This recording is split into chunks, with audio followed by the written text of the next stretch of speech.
तो कल लास्ट हमने ट्रिग्नोमेट्रिक रेशियो पे अपनी बात को ख़त्म किया था। ट्रिग्नोमेट्रिक रेशियो से ही हम आगे इस चीज़ को कंटिन्यू करते हैं। कुछ फार्मूलाज हमारे पास इन्वॉल्व होते हैं जो हम यूज़ करते हैं जब दो एंगल्स इन्वॉल्व होंगे। जैसे जब हम ऑसिलेशंस के अंदर फेस की बात करेंगे तो हमारे पास कई दफ़ा ऐसा एंगल आएगा 90 प्लस थीटा या अल्फ़ा प्लस बीटा, दो एंगल्स इन्वॉल्व हो रहे होंगे। अब उनकी साइन या कॉस की वैल्यू आप किस तरह से फाइंड करते हो? मैं आपको एक एग्जांपल देता हूँ, पर्टिकुलर वो एग्जांपल जो हमने आगे फिजिक्स में यूज़ भी करनी है। कि फ़र्ज़ करें हमारे पास फेस के टॉपिक में, और ये मैं ऑसिलेशन को रेफरेंस ले रहा हूँ,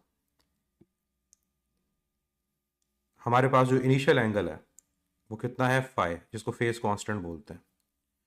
और उसके बाद एक बॉडी मूव हुई फर्दर, उसने जो एंगल कवर किया वो कितना एंगल कवर किया, वो एंगल हमारे पास थीटा। अब जब हम डिस्प्लेसमेंट के फार्मूला को यूज़ करते हैं तो वहाँ पर हमारे पास साइन थीटा इन्वॉल्व होता है और कॉस थीटा भी इन्वॉल्व हो सकता है। तो जो फार्मूला बनता है उसके अंदर हमारे पास साइन को यूँ लिखा जाता है, साइन फाई प्लस थीटा। अब ये जो कॉम्बिनेशन ऑफ एंगल्स हैं जिसमें साइन इन्वॉल्व हो रहा है, या मे बी इसमें कॉज इन्वॉल्व हो, टेन हमारे सिलेबस में नहीं, मैथमेटिक्स में यूज़ होता है लेकिन हम यूज़ कहीं नहीं करते, तो हमें इसको किस तरह से सॉल्व करना है? अब एक तो ये है कि हमें फार्मूला पता होना चाहिए। मैं आपको पहले फार्मूला बता देता हूँ कि जिस फार्मूला को हम यूज़ कर रहे होते हैं वो क्या है। जो फार्मूला हमारे पास यूज़ हो रहा होता है इस केस में वो basically sine alpha plus beta, alpha plus beta ये दो एंगल हैं जिसमें अल्फ़ा या फाई है, बीटा थीटा, वो हमारे पास इक्वल होता है sine alpha cos beta plus cos alpha sine of beta. और इसी तरह से जब हम बात कर रहे होते हैं नेगेटिव साइन की तो यहाँ पर आपके पास नेगेटिव साइन आ जाता है।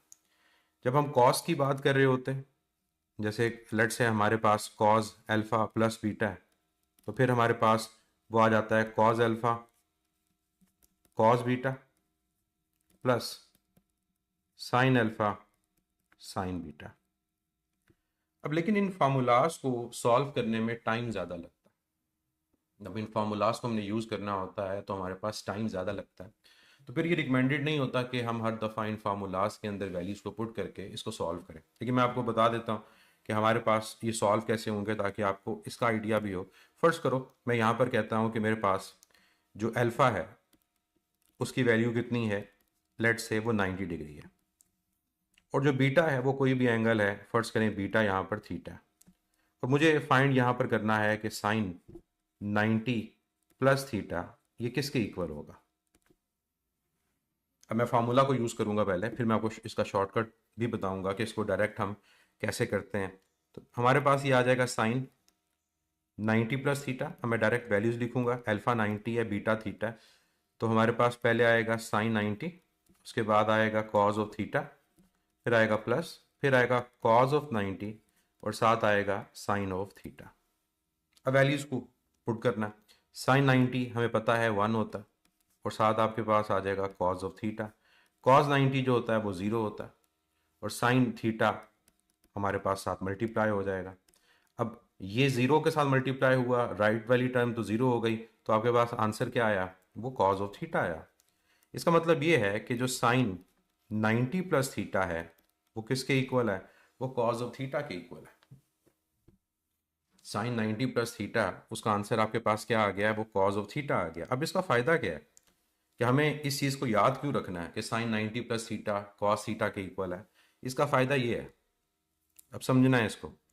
फर्स्ट करो मुझे साइन 150 डिग्री फाइंड करना है। अब बच्चे कहेंगे कैलकुलेटर के बगैर हम इसको कैसे करें। तो बच्चे साइन 150 को आप साइन 90 प्लस 60 लिख सकते हो ना। इसी तरह से अगर साइन 120 डिग्री है तो साइन 120 डिग्री को आप साइन 90 डिग्री प्लस 30 लिख सकते हो ना। तो अभी आपने जो रूल पढ़ा उसके मुताबिक साइन 90 प्लस थीटा किसके इक्वल है, कॉस थीटा के। तो क्या मैं ऊपर वाले रूल के मुताबिक इसको कॉस 60 लिख सकता हूँ? जब सॉल्व करूंगा यही आंसर आएगा। और क्या मैं इसको कॉस 30 लिख सकता हूँ? तो अगर मैं इसको साइन 150 को कॉस 60 और साइन 120 को कॉस 30 लिख सकता हूँ, तो हम सबको साइन 60 की वैल्यू पता है 1/2 और कॉस 30 की वैल्यू पता है √3/2। तो क्या विदाउट कैलकुलेटर हम लोगों ने साइन 150 और साइन 120 की वैल्यू फाइंड कर ली? समझ आया इस फार्मूला का फ़ायदा हमें क्या, कि हम इन एंगल्स 150 120 की वैल्यू विदाउट कैलकुलेटर फाइंड कर सकते हैं, हमें कैलकुलेटर की ज़रूरत नहीं है। जी समझ आ गया ये रूल क्या है, क्यों हम इसको यूज़ कर रहे हैं और कहाँ पर इसकी यूटिलाइजेशन होगी। अब क्या हर दफ़ा हमें इस फार्मूला को यूज़ करना है जो ऊपर मैंने मेंशन किए साइन अल्फ़ा प्लस बीटा और कॉस अल्फ़ा प्लस बीटा के? नो, हमें हर दफ़ा यूज़ नहीं करना। अब मैं आपको बताता हूँ इसका शॉर्टकट क्या है। अब शॉर्टकट की तरफ आते हैं। तो मेरे टीचर ने जब मुझे मैथमेटिक्स में एफएससी में ये चीज़ बताई थी, क्योंकि मैथमेटिक्स में ज़्यादातर यूज़ होती है, तो उन्होंने मुझे एक रूल बताया था, change no change rule. Change no change rule का मतलब है कि कब साइन कॉज में चेंज होगा, कब चेंज नहीं होगा, या कब कॉज साइन में चेंज होगा और कब चेंज नहीं होगा। क्योंकि ऊपर अगर आप अपने इस रिलेशन को देखो तो आप एक चीज़ ऑब्जर्व कर रहे हो कि आपका जो साइन है वो कन्वर्ट किस में हो रहा है, वो कॉज में कन्वर्ट हो रहा है। इसी तरह जब आप कॉस के फार्मूला को सॉल्व करोगे तो कॉस साइन में कन्वर्ट हो रहा होगा। क्या हमेशा चेंज होता है? आंसर है नो। तो मैं आपको बताता हूँ कब चेंज होगा और कब चेंज नहीं होगा।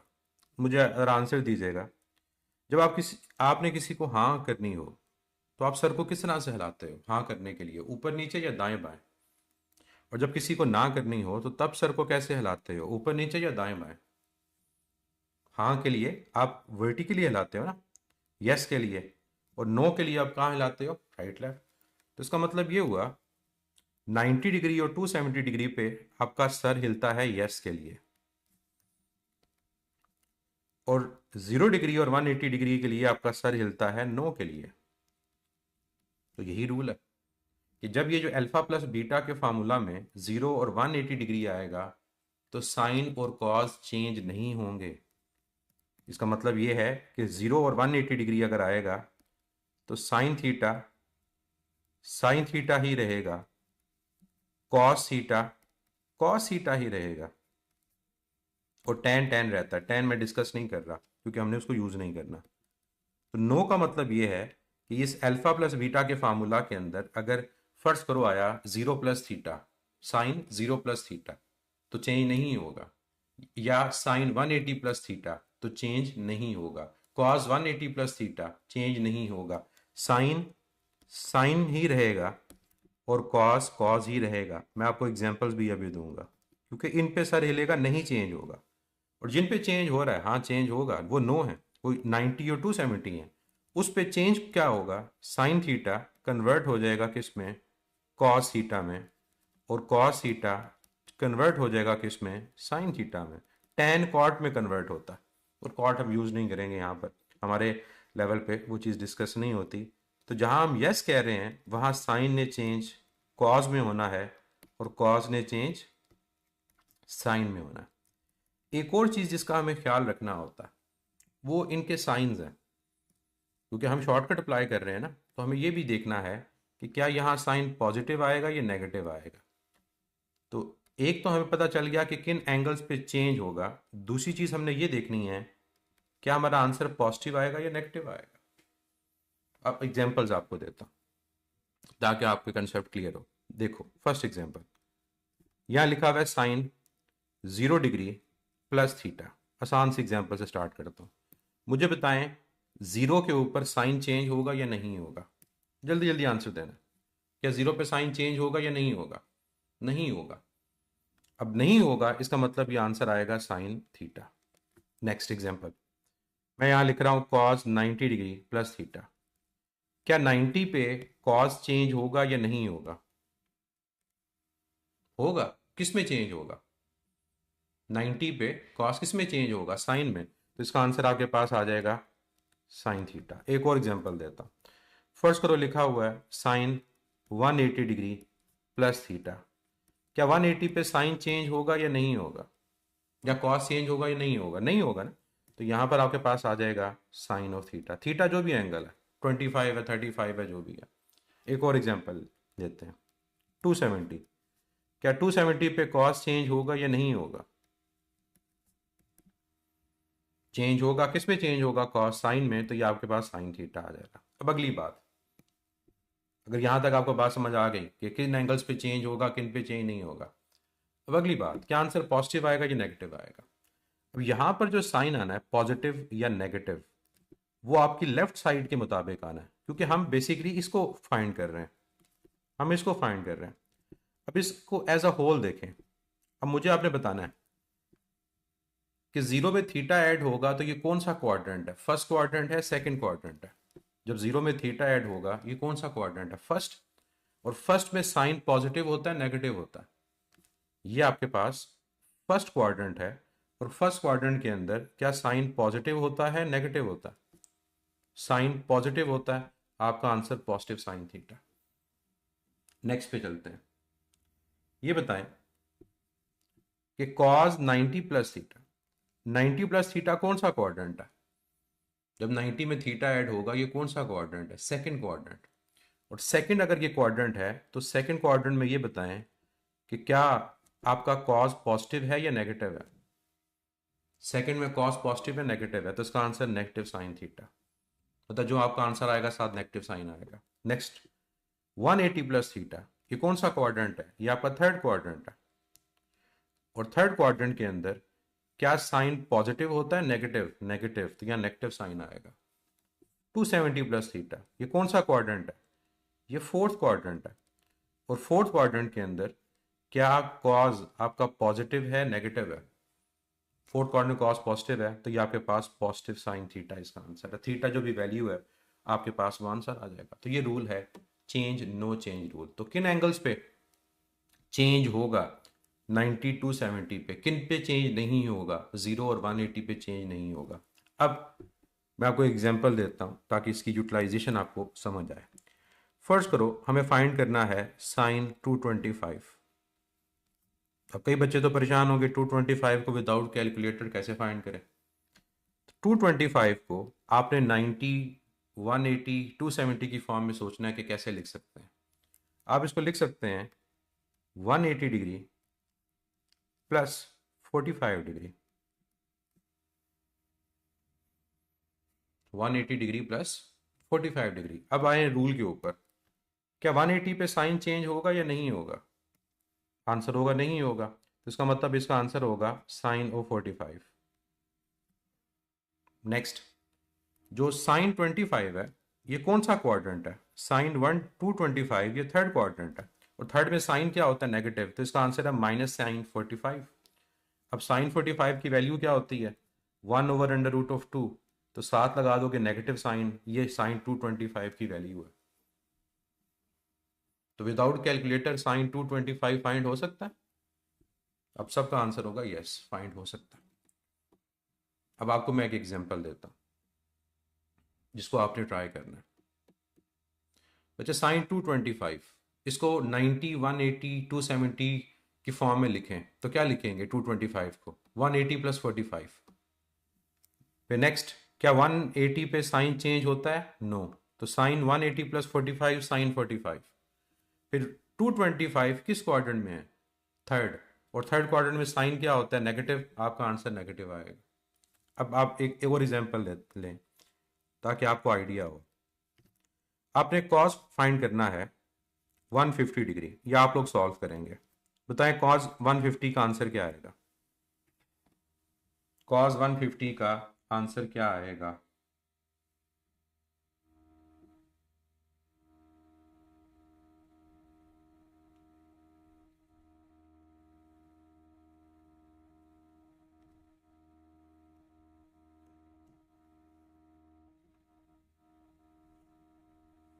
सबसे पहले कॉस 150 को क्या लिख सकते हैं ये सोचें। आप कॉस 150 को लिख सकते हैं कॉस 90 प्लस 60।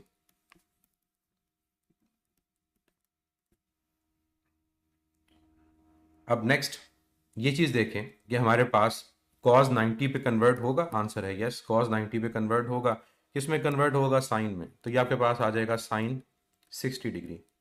ये देखें नेक्स्ट, ये किस क्वाड्रेंट में है? 150, ये सेकंड क्वाड्रेंट में, और सेकंड में कॉस क्या होता है? नेगेटिव, तो नेगेटिव आंसर आएगा। अब आपके पास इसका आंसर लिखें।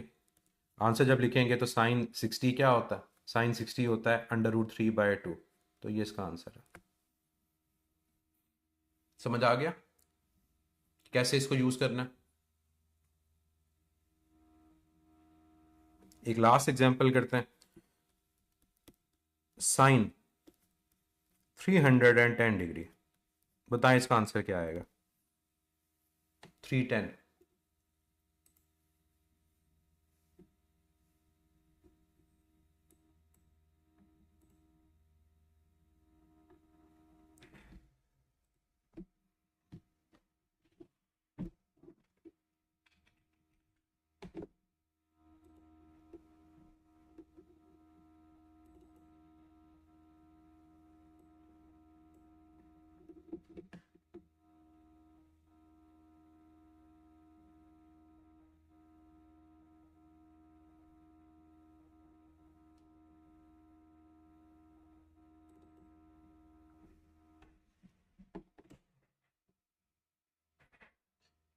आंसर बताना है क्या आएगा वैसे साइन 310 का। विदाउट कैलकुलेटर हम 310 की वैल्यू फाइंड कर सकते हैं। आपको आइडिया हो जाएगा जैसे कि आप कौन कौन से एंगल हैं जिनको विदाउट कैलकुलेटर फाइंड कर सकते हैं। तो 90, 180, 270, इनमें 30, 60 और 45 को ऐड कर दें, ये वो एंगल होंगे जिनको आप विदाउट कैलकुलेटर फाइंड कर सकते हो। 90, 180 और 270, इनमें 30, 45 और 60 इनको ऐड कर दें, आपके पास वो एंगल्स आ जाएंगे जिनको आप विदाउट कैलकुलेटर फाइंड कर सकते हो।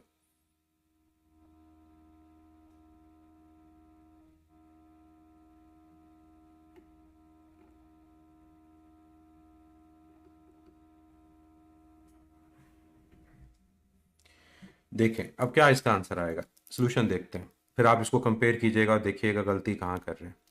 310 को आप लिख सकते हैं 270 प्लस 40, 270 प्लस 40 लिख सकते हैं। अब 270 प्लस 40 आपके पास जो होगा कन्वर्जन के मुताबिक, क्या साइन 270 पे चेंज होगा? आपका आंसर है यस, चेंज होगा। किस में? कॉज में। तो ये आ जाएगा कॉज ऑफ 40 डिग्री।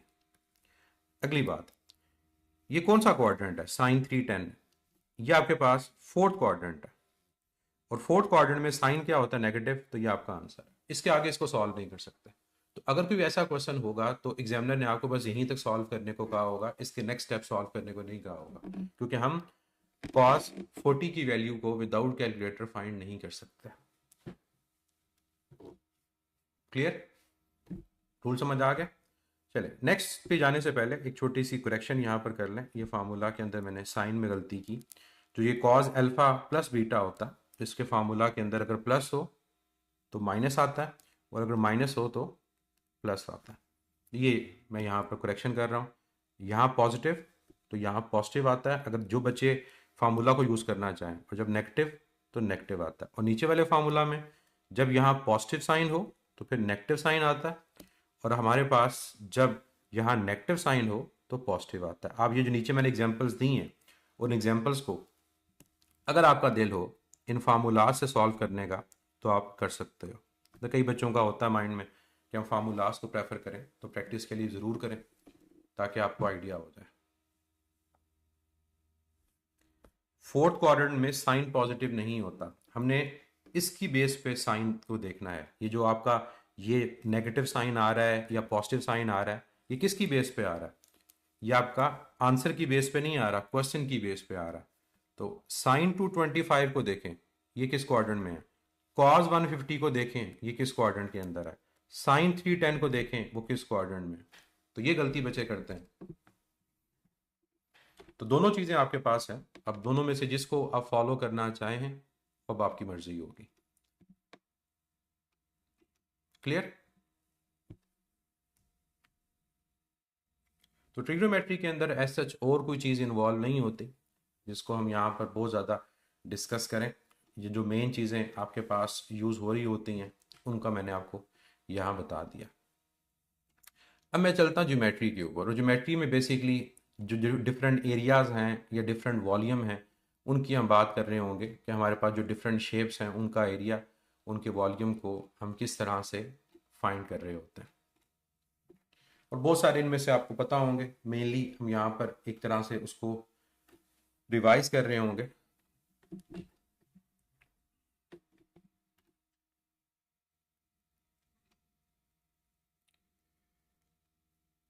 तो कौन सा मेथड आपको बेहतर लगा, फर्स्ट मेथड या सेकंड मेथड? क्या फार्मूला की बेस के ऊपर आपके लिए करना आसान होगा या फिर आप डायरेक्ट कर सकते हैं?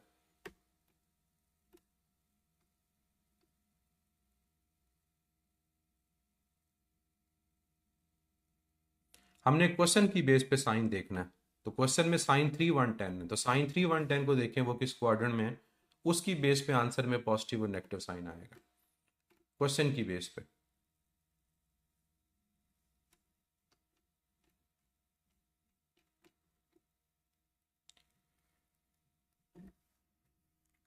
अब आ जाए ज्योमेट्री पे। आप में से कितने बच्चों को सर्कल का एरिया, स्क्वायर का एरिया, रेक्टेंगल का, ट्राइंगल का, इनका एरिया, इनके वॉल्यूम, अगर इन वॉल्यूम तो इनके हमारे पास इन्वॉल्व नहीं होंगे, वॉल्यूम 3D शेप के इन्वॉल्व होंगे, इनके फार्मूलाज आते हैं पता है? कितने बच्चों को पैरामीटर का और एरिया का डिफरेंस पता है? पैरामीटर क्या चीज़ होती है और एरिया क्या चीज़ होती है?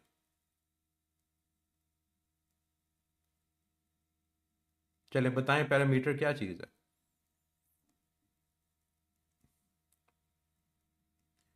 जो बिल्कुल आपके पास लेंथ ऑफ द साइड्स है, अगर उनको ऐड कर दिया जाए तो आपके पास पैरामीटर आता है। लेंथ ऑफ द साइड्स, जैसे अगर आपके पास स्क्वायर की बात करें तो स्क्वायर का पैरामीटर क्या है? अगर स्क्वायर के पैरामीटर की बात करें तो स्क्वायर के पैरामीटर का आंसर क्या आएगा? 4 टाइम्स L, उसकी 4 साइड्स हैं, तो आपके पास चारों साइड्स को ऐड कर दोगे तो 4 टाइम्स L हमारे पास उसका आंसर आएगा। इसी तरह से अगर मैं ट्रायंगल की बात करूं कि एक आपके पास इक्विलेटरल ट्रायंगल है और इक्विलेटरल ट्रायंगल में तीनों साइड्स इक्वल हैं, तो उसकी पैरामीटर की वैल्यू क्या आएगी? 3 टाइम्स L। सर्कल का पैरामीटर क्या होता है? सर्कल में तो साइड ही नहीं है, तो सर्कल में बेसिकली आपका सरकमफेरेंस होगा, और सरकमफेरेंस की हमारे पास वैल्यू क्या आती है?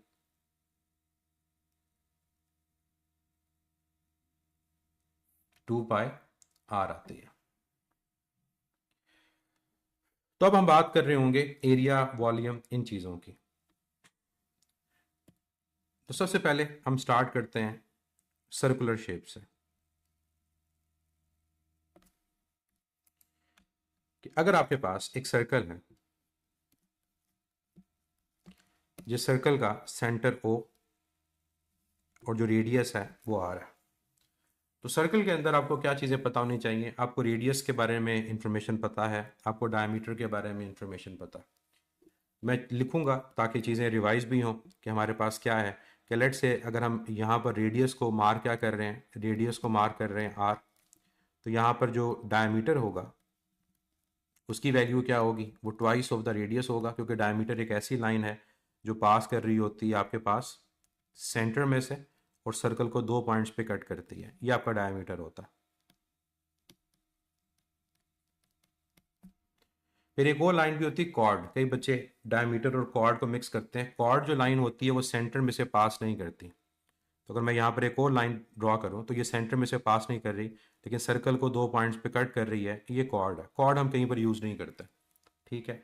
तो कॉर्ड को बेशक मैं यहाँ से रेज भी कर दूँ तो इसकी ज़रूरत नहीं है, लेकिन पता होना चाहिए कि डायमीटर और कॉर्ड हमारे पास ये डिफरेंट चीज़ है। फिर टेंजेंट हमारे पास क्या होता है? टेंजेंट एक ऐसी लाइन है जो हमारे पास सर्कल के एक पॉइंट पे टच कर रही होगी और वो रेडियस के साथ परपेंडिकुलर होगी।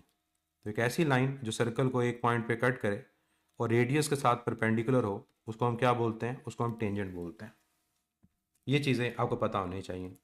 नेक्स्ट चीज़ सर्कल में सरकमफेरेंस, जो लेंथ आपके पास ओवरऑल सर्कल की बनती है, ओवरऑल जो लेंथ सर्कल की है वो सरकमफेरेंस है।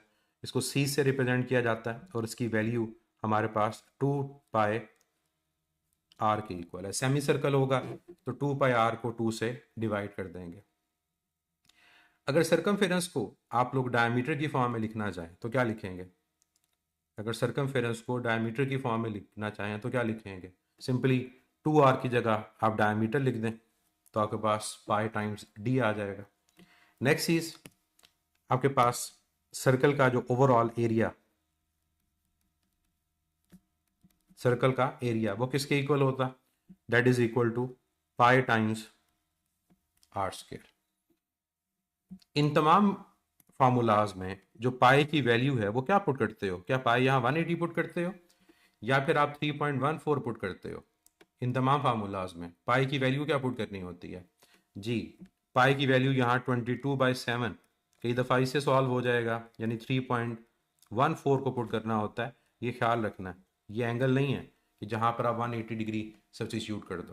तो यहाँ पाई की वैल्यू आपके पास 314 की यूज़ हो रही होती है। मैं ये लिख भी दूँ डायमीटर का फार्मूला ताकि बच्चे कंफ्यूज ना हो। 2 टाइम रेडियस आपके पास डायमीटर होता है, तो ये आपके पास पाई टाइम्स डायमीटर के इक्वल होगा। और डायमीटर के सिंबल को मैं यहाँ कैपिटल डी से रिप्रेजेंट कर रहा हूँ।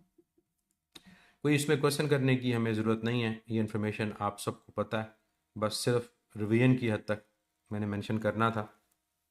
नेक्स्ट हम आ जाते हैं, अगर आपके पास कोई स्क्वायर हो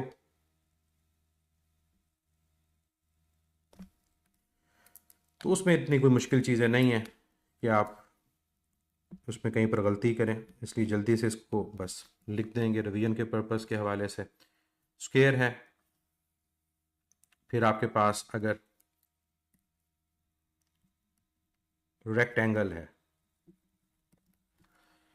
तो स्क्वायर अगर हो तो उसका एरिया आपके पास सिंपली जो भी उसकी साइड्स हैं, मैं लेट से उसकी साइड कह देता हूँ एल, क्योंकि हर साइड एल होगी तो वो एल स्क्वायर के इक्वल आएगा।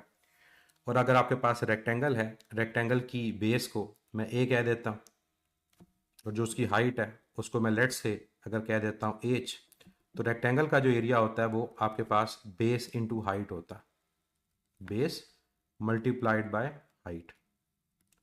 तो यहाँ बेस अगर ए है, हाइट एच है, तो ये आपके पास ए टाइम्स एच के इक्वल आएगा, या जो भी आप वेरिएबल को यूज़ कर रहे हो। टेंजेंट बच्चे एक ऐसी लाइन है जो सर्कल के किसी एक पॉइंट पे कट होगी और रेडियस के साथ परपेंडिकुलर होगी, ठीक है। नेक्स्ट ट्राइपीजियम की बात करते हैं और ट्राइंगल की बात करते हैं। अब ट्राइंगल के हवाले से कई बच्चों को डाउट होता है। याद रखिएगा, ट्राइंगल कोई भी हो, चाहे वो इक्विलेटरल ट्राइंगल हो, चाहे वो राइट एंगल ट्राइंगल हो, और चाहे वो आइसोसेल्स ट्राइंगल हो, ट्राइंगल का area half base into height ही होता है।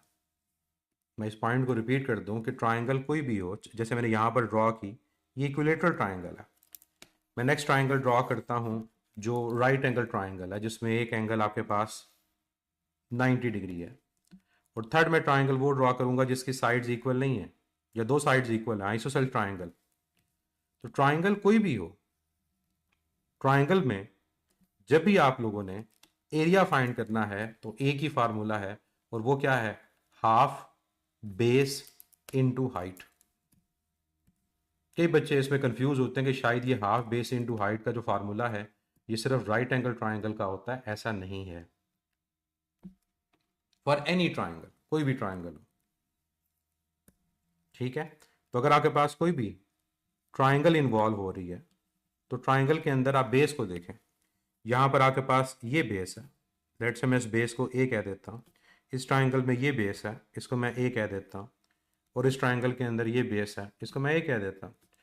दूसरी चीज़ हमने जो देखनी होती है वो हाइट देखनी होती है, जो परपेंडिकुलर डिस्टेंस है। तो इस केस में ये हाइट है, इस केस में ये जो परपेंडिकुलर नज़र आ रहा है ये हाइट है, और तीसरे केस में ये जो परपेंडिकुलर आपके पास है ये हाइट है।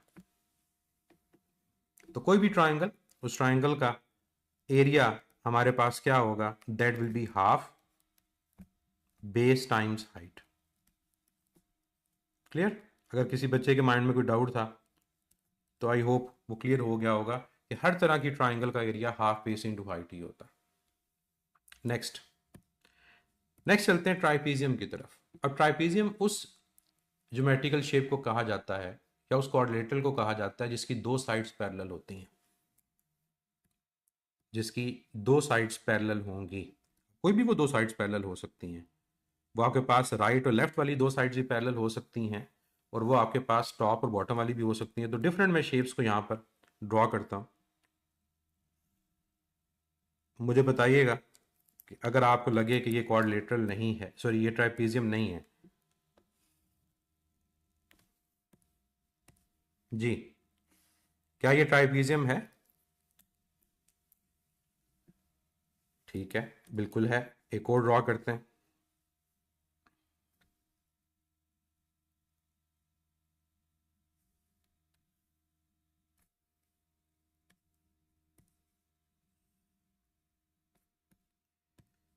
जी, अब बताइएगा,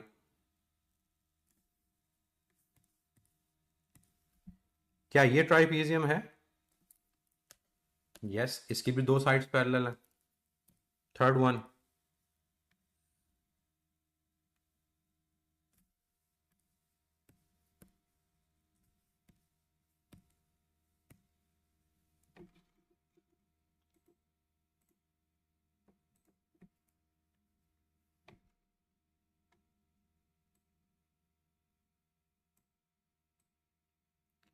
कितने बच्चों को ट्राइपीजियम का फॉर्मूला आता है कि इसका अगर एरिया फाइंड करना हो तो किस तरह से फाइंड करेंगे?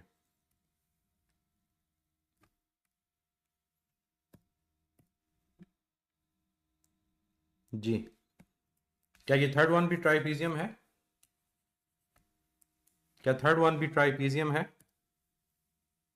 थर्ड वन भी आपके पास ट्राइपीजियम है। और ट्राइपीजियम हम किसको कहते हैं? ट्राइपीजियम हम उस क्वाड्रिलेटरल को या फोर साइडेड शेप को कह रहे होते हैं जिसकी दो साइड्स पैरेलल होती हैं, जिनका आपस में एंगल 0 डिग्री होता है। एक बच्चा पूछ रहा है कि पैरेलल का मतलब क्या है? जो दो साइड्स आपस में 0 डिग्री एंगल रखेंगे, तो ये ट्राइपीजियम है।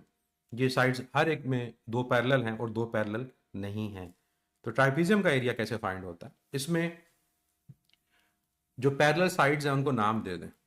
जो पैरेलल साइड्स हैं उनको नाम दे दें। जैसे पहले वाले के अंदर ये दो पैरेलल साइड्स हैं, इनको मैं नाम दे देता हूँ कि ये ए है और ये बी है। इसमें ये पैरेलल साइड्स हैं, इनको नाम दें ए और बी। कई कई जगहों पर इनको बेसिस कहा जाता है। यहाँ ये दो पैरेलल साइड्स हैं, इनको नाम दे दें ए और बी। तो ये पैरेलल साइड्स को नाम दे दिया। फिर जो नेक्स्ट चीज़ देखनी होती है वो इन पैरेलल साइड्स के दरमियान परपेंडिकुलर डिस्टेंस को देखना होता है। इन परपेंडिकुलर साइड्स के दरमियान परपेंडिकुलर डिस्टेंस, तो इन दोनों के दरमियान परपेंडिकुलर डिस्टेंस ये है, इन दोनों के दरमियान ये परपेंडिकुलर डिस्टेंस ये है, और इन दोनों के दरमियान परपेंडिकुलर डिस्टेंस वो ये है। तो अगर ये आपको तीन चीज़ें पता चल गई कि पैरेलल साइड्स क्या हैं और हमारे पास परपेंडिकुलर डिस्टेंस क्या है, तो फिर ट्राइपीजियम का एरिया फाइंड करना वो मुश्किल नहीं है। तो फिर इसका एरिया क्या होता है, इसको यूं याद रखें तो ज़्यादा बेहतर है। Half sum of parallel sides, कि जो आपकी पैरेलल साइड्स हैं उनका आप सम ले लो, मतलब यहाँ पर a प्लस बी ले लो और मल्टीप्लाई कर दो किसके साथ? Perpendicular distance between parallel sides. इसको हाइट नहीं बोलना क्योंकि हर जगह हाइट तो नहीं है। ये परपेंडिकुलर डिस्टेंस है किन के दरमियान? Parallel sides. बच्चे, जिसकी चार साइड्स होंगी उसमें दो साइड ही पैरेलल होती हैं, दो से ज़्यादा कैसे पैरेलल हो सकती हैं? ठीक है, तो ये चीज़ क्यों माइंड में लेकर आ रहे हो? इस तरह के क्वेश्चंस ना ही बनाया करें तो बेहतर है, अगर दो से ज़्यादा हो। ये जो अगर है ना, अगर मगर, ये ज़िंदगी में बड़ा नुकसानदेह है, और एमडी कैट में तो बहुत ज़्यादा है, क्योंकि हम क्वेश्चंस को गलत कर देते हैं। अगर ऐसा होता तो क्या होता? तो अगर मगर को कम कर दें। सोचना बड़ी अच्छी बात है, क्वेश्चन अराइज करना, लेकिन लॉजिकल। अपने क्वेश्चन को सोचने के बाद उसका आंसर भी सोचें कि उसका आंसर क्या हो सकता है। ठीक है, तो कई दफ़ा आप वहीं पर खुद ही रुक जाएंगे, आप कहेंगे नहीं ये पॉसिबल नहीं है। तो half sum of parallel sides क्या बनेगा? ए प्लस बी, और परपेंडिकुलर डिस्टेंस क्या है? वो आपके पास एच है। अब कई बच्चे इसको ब्रेक करके सॉल्व करते हैं। अब ब्रेक करके सॉल्व करने का मतलब है वो ट्राइंगल्स बना लेते हैं। अब देखिए पहले केस में एक ट्राइंगल है और एक रेक्टेंगल है। दूसरे केस में दो ट्राइंगल्स हैं और एक रेक्टेंगल या स्क्वायर है। और तीसरे केस में एक ट्राइंगल और एक आपके पास रेक्टेंगल है। तो डिवाइड करना चाहें कर सकते हैं। बच्चे, एक टाइम पर तो दो साइड्स पैरेलल है ना, राइट लेफ्ट, ये दो साइड्स पैरेलल है। चारों को तो नहीं कहेंगे पैरेलल, चार पैरेलल नहीं है। दो के दरमियान एंगल 90 है स्क्वायर के अंदर। एक टाइम पे दो चीज़ें पैरेलल है, राइट लेफ्ट पैरेलल है, चारों नहीं पैरेलल। ठीक है, दो साइड्स पैरेलल होती हैं। जैसे पैरेललोग्राम की बात करते हैं, तो पैरेललोग्राम में राइट लेफ्ट आपस में पैरेलल है, उनका जो भी एंगल होगा, और टॉप और बॉटम पैरेलल है, चारों पैरेलल नहीं कहेंगे। क्लियर?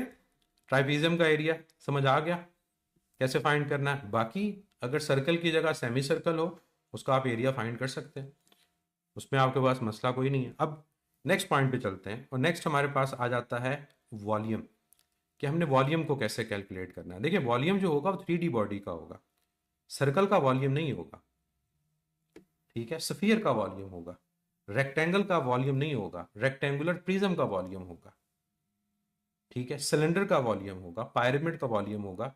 तो वॉल्यूम में हमने इस चीज का ख्याल रखना है कि वॉल्यूम हम किन चीजों का फाइंड कर रहे हैं। अब आ जाए वॉल्यूम के ऊपर। फर्स्ट करते हैं, अब अज्यूम ही करेंगे क्योंकि 3D बॉडी को आप ऑब्वियसली एक प्लेन सरफेस पे ड्रॉ नहीं कर सकते, तो हमने अज्यूम करना है कि हमारे पास ये क्या है, ये स्फीयर है। और मैं यहाँ दो चीज़ों की बात करूँगा, मैं इसके साथ जो सरफेस एरिया रिक्वायर्ड होगा मैं उसकी बात भी यहाँ पर करूँगा। तो फर्स्ट कर लेते हैं, ये एक स्फेरिकल बॉडी है, और इस स्फीयर का जो हमारे पास रेडियस है वो कितना है, that is are.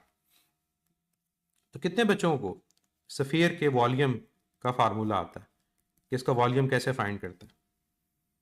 Volume of a sphere, बिल्कुल बच्चे, पैरेलल में एंगल 0 होता है। हेमिस्फीयर की बात सेपरेट करेंगे, वो इस टॉपिक से अभी फिलहाल लिंक नहीं है। वॉल्यूम का स्फीयर, स्फीयर अब हमारे पास वॉल्यूम क्या होता है, 4/3 pi r cube, 4/3 pi r cube, ये वॉल्यूम ऑफ अ स्फीयर है। और ये यूज होना है जब हम इलेक्ट्रिक फील्ड की बात करते हैं, electric flux through a sphere enclosing a charge, तो वहाँ volume of a sphere use होता है। डेंसिटी के फार्मूला में मैस ओवर वॉल्यूम कई दफ़ा उस स्फीयर के वॉल्यूम की जगह 4/3 पाई आर क्यूब यूज होता है। तो ये ना सोचें ये यूज नहीं होना, ये यूज होना है। स्फीयर 3D होता है, सर्कल 2D होता है। सर्कल 2 डायमेंशनल है, उसको आप प्लेन पे ड्रॉ कर सकते हैं, स्फीयर को नहीं ड्रॉ कर सकते। फिर दूसरी चीज स्फीयर में जो चीज आपको पता होनी चाहिए वो सरफेस एरिया। इसका सरफेस एरिया क्या है? इसका सरफेस एरिया आपके पास जो होता है वो 4πr² होता है, ठीक है। तो वॉल्यूम ऑफ अ स्फीयर, ये आपको आइडिया हो गया कि क्या होता है। ट्राइपीजियम में एंगल पैरेलल नहीं बन रहा बच्चे, क्या करते हो? ये देखो, ये साइड जिसको मैंने हाईलाइट किया और ये साइड, ये पैरेलल है, इनका आपस में एंगल क्या है, ये 0 डिग्री है। ये साइड और ये साइड ये पैरेलल है, एंगल क्या है, 0 डिग्री है।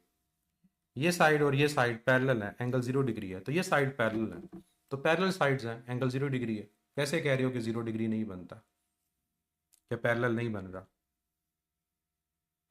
ठीक है, कुछ मैं यहाँ पर अगर डायरेक्ट लिखूं तो मेरा नहीं ख्याल उसमें किसी बच्चे को डाउट होना चाहिए, बल्कि पहले मैं आपको समझा भी दूं कि आपके पास प्रिज्म और पायरामिड में डिफरेंस क्या है। कितने बच्चों को प्रिज्म और पायरामिड का डिफरेंस पता है कि प्रिज्म किसे बोलते हैं और पायरामिड किसे बोलते हैं? प्रिज्म किसे बोलते हैं और पायरामिड किसे बोलते हैं?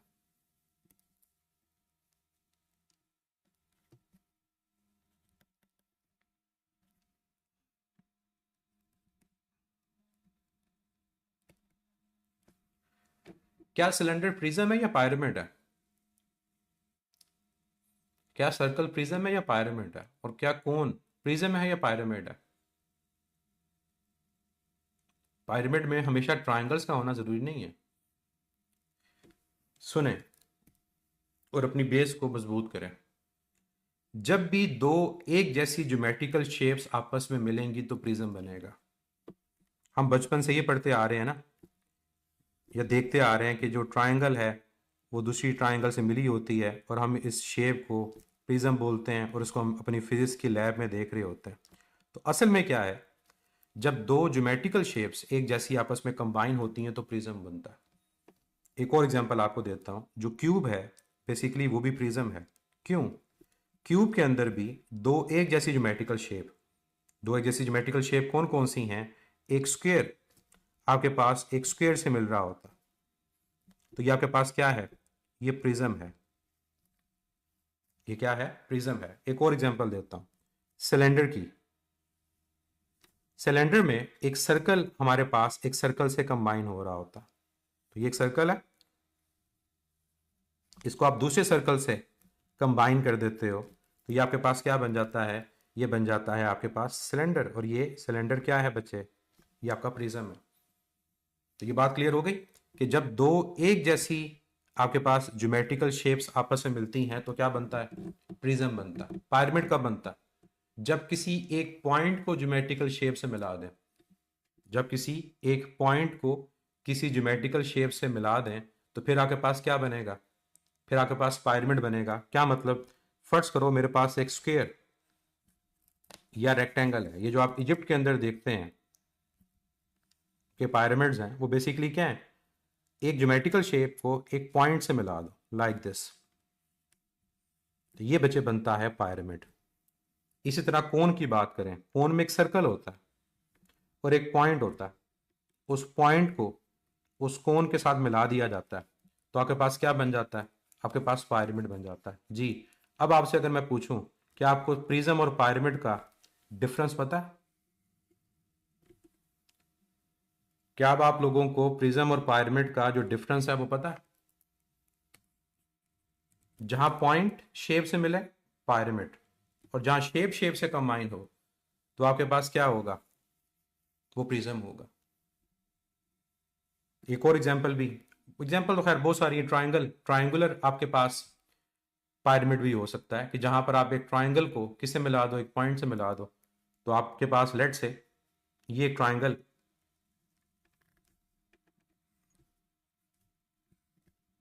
और ये एक पॉइंट, इसको आपस में मिला दें तो ये क्या है? ये पिरामिड। अब इन दोनों के अगर हम बात करते हैं वॉल्यूम की, कि हमारे पास प्रिज्म का वॉल्यूम क्या है और हमारे पास जो पिरामिड है उसका वॉल्यूम क्या है। जो प्रिज्म हमारे पास होता है उसका अगर आपने वॉल्यूम फाइंड करना हो तो जो उसकी बेस है उसको मल्टीप्लाई कर दें उसकी हाइट के साथ। अगर प्रिज्म का आप वॉल्यूम फाइंड करना चाह रहे हैं तो कैसे करेंगे? उसकी जो बेस है उसकी हाइट से मल्टीप्लाई कर दें, आपके पास क्या आ जाएगा? उसका वॉल्यूम आ जाएगा। फॉर एग्जाम्पल अगर मैं बात करता हूँ किसी भी एग्जाम्पल में जो प्रिज्म वाली साइड पर है, तो मेरे पास बेस क्या है? ये मेरे पास, एक मिनट, ये मेरे पास इसकी बेस है जिसको मैं ग्रीन से हाईलाइट कर रहा हूँ। दूसरी साइड भी बन सकती है, आपकी मर्जी है। इस केस में मैं इसको बेस बोल देता हूँ, किसी को भी बोलो कोई फर्क नहीं पड़ेगा। इस केस में ऑब्वियसली मैं सर्कुलर शेप को बेस बोलूंगा, दूसरी साइड तो वॉल्स हैं उसकी। अब ये जो बेस है किसी में भी, इसको मल्टीप्लाई कर दें हाइट से तो आपके पास प्रिज्म का क्या आ जाएगा? वॉल्यूम आ जाएगा। तो वॉल्यूम ऑफ द प्रिज्म क्या होता है? ये आपके पास एरिया ऑफ बेस, जिसको भी आप कंसिडर कर रहे हैं, और उसको मल्टीप्लाई किसे कर दें? उसको हाइट से मल्टीप्लाई कर दें। अब सब लोग जब सिलेंडर का एरिया फाइंड करते हैं तो इस बेस का एरिया होता है पाई आर स्क्वेयर और इसकी हाइट क्या है? एच। तो इसका वॉल्यूम क्या बनता है? इसका वॉल्यूम बनता है pi r square into h. Triangle की बात करें तो ट्राइंगल के अंदर अगर आपके पास ये जो साइड है ये वाली, ये एच है, और ट्राइंगल का एरिया आपको पता है क्या होता है? वो हाफ बेस और इसकी अपनी हाइट है। इसको अब सिंबल को चेंज करना पड़ेगा ताकि एच स्क्वेयर ना बन जाए। तो फर्ज करें इसकी जो अपनी हाइट है वो सी है, तो इनको मल्टीप्लाई करें, इसका वॉल्यूम आ जाएगा। अब इसके अंदर स्क्वेयर का एरिया एल स्क्वेयर और ये भी एल, तो स्क्वेयर का वॉल्यूम क्या होता है? स्क्वेयर का वॉल्यूम एल क्यूब बन जाता है। तो ये आपके पास प्रिज्म के लिए वॉल्यूम का फार्मूला है। क्लियर? जो पिरामिड्स होते हैं इनका वॉल्यूम आपके पास थोड़ा सा ट्रिकी होता है। जैसे कोन है, कोन का वॉल्यूम आपके पास क्या होता है? इसका volume 1/3 times base into height. तो इनमें डिफरेंट है लेकिन ये यूज़ नहीं होते। लेकिन प्रिज्म जो वाली शेप्स हैं ये आपके पास यूज़ हो रही होती हैं, तो इसका वॉल्यूम क्या है? 1/3, उसके साथ मल्टीप्लाई क्या करोगे? एरिया किसका? बेस का। और मल्टीप्लाई किसे कर दोगे? हाइट से। तो यहाँ पर एरिया आपके पास ये है, ये कितना है? Pi r square. तो जो आपके पास कोन का वॉल्यूम बनेगा वो क्या बनेगा? 1/3 पाई आर स्क्वेयर इंटू एच। ये ना भी करें तो मसला नहीं है, क्योंकि इनको हम ऐसा सच यूज़ नहीं कर रहे होते। तो जो पायरमिड्स होते हैं, उन पायरमिड्स का ओवरऑल अगर हम वॉल्यूम की बात करें तो वो क्या होगा, वो 1/3 होगा बेस मल्टीप्लाइड बाय हाइट। यहां पर भी क्या होगा, 1/3 जो बेस है मल्टीप्लाइड बाय हाइट। जैसे यहां पर बेस क्या है, यहां फर्स्ट करो बेस स्क्वायर है, तो सबको स्क्वायर का एरिया पता है क्या होगा, मल्टीप्लाई कर दें हाइट से। या ट्राइंगल है, ट्राइंगल का सबको बेस का एरिया पता है, मल्टीप्लाई कर दें हाइट से। तो ये इनका फार्मूला। तो दोनों क्या ही हो, प्रिज्म हो या पायरमिड हो, अब आप इसमें गलती नहीं कर सकते। या आप दूसरे स्टूडेंट से भी पूछ सकते हैं, जी बताएं अब आप प्रिज्म और पायरमिड, इन दोनों के अंदर डिफरेंस क्या है, और इन दोनों के आपके पास वॉल्यूम के फार्मूलाज क्या हैं। तो मैं रिवाइज करवा दूं आपको, ताकि ओवरऑल अब आप जनरली इसको याद रखें कि कोई भी प्रिज्म हो, तो प्रिज्म के अंदर आपके पास जो ओवरऑल उसका वॉल्यूम होगा वो क्या होगा, area of the base multiplied by height. और जो आपके पास पायरमिड होगा, उस पायरमिड का वॉल्यूम क्या होगा, पायरमिड का वॉल्यूम होगा 1/3 इनटू एरिया ऑफ बेस, जिस ज्योमेट्रिकल शेप से वो पायरमिड बन रहा है उसको मल्टीप्लाई किससे कर दें, उसकी हाइट से। तो ये पायरमिड का वॉल्यूम कैलकुलेट हो जाए। कोई भी शेप हो, अब आपके लिए ये फार्मूलाज मैंने लिख दिए, इनको अप्लाई करें। ये नोट्स आपके पास अवेलेबल होंगे। मुझे नहीं लगता कि अब आप लोग कभी गलती करेंगे किसी भी ज्योमेट्रिकल शेप के वॉल्यूम को फाइंड करते हुए। अब आपके लिए वॉल्यूम फाइंड करना मुश्किल नहीं है। क्लियर? किसी बच्चे के माइंड में आ रहा होगा कि जो क्यूब है उसका सरफेस एरिया क्या होता है। तो बच्चे, क्यूब की कितनी साइड्स हैं, 6। क्यूब की कितनी साइड्स हैं, 6। तो एक साइड का जो एरिया है वो आपको पता है कि क्या होगा, L²। तो 6 साइड से मल्टीप्लाई कर दो 6L², ये आपके पास आ जाएगा। तो सरफेस एरिया फाइंड करना मुश्किल नहीं है। जैसे आपके पास अगर ट्राइंगुलर प्रिज्म है, तो ट्राइंगुलर प्रिज्म की कितनी साइड्स हैं, ट्राइंगुलर जो प्रिज्म है उसकी कितनी साइड्स हैं, हर एक साइड का एरिया फाइंड कर लें और ऐड कर दें, तो आपके पास सरफेस एरिया फाइंड हो जाएगा। लेकिन मोस्टली जो हम सरफेस एरिया यूज़ कर रहे होते हैं वो फाइंड कर रहे होते हैं सफ़ियर का। इसलिए मैंने बाकियों को नहीं छेड़ा, क्योंकि बाकी यूज़ नहीं होने। तो अगर यूज़ नहीं होने तो फिर उन पे जाने की हमें ज़रूरत नहीं है। उस पर कर भी लेंगे तो इतना ज़्यादा हमें उसका फ़ायदा नहीं होगा। क्लियर है? ज्योमेट्री के हवाले से area, volume, surface area, parameter, क्या अब आपको इनकी इंफॉर्मेशन पता चल गई कि इनमें क्या डिफरेंस होता है? बच्चे, पिरामिड में बेस जो ज्योमेट्रिकल शेप है, जैसे पहले वाले के अंदर आपकी जो ज्योमेट्रिकल शेप है वो स्क्वायर है, तो स्क्वायर का एरिया नहीं पता क्या होता। अगर ये स्क्वायर है तो स्क्वायर की बेस क्या होगी, एरिया L²। यहां पर आपके पास बेस ये है, ये क्या है, सर्कल। सर्कल का एरिया क्या है, πr²। ये क्या है, ट्राइंगल। ट्राइंगल का एरिया क्या है, उस ट्राइंगल की हाफ बेस इंटू हाइट। तो जो भी बेस है उसके एरिया को मल्टीप्लाई कर देना किससे, आपने हाइट से। ये इसकी हाइट है, यहां से लेकर यहां तक ये इसकी हाइट होगी। इस केस में ये इसकी हाइट है कि कोण कितनी लंबी है, इस केस में ये इसकी हाइट है।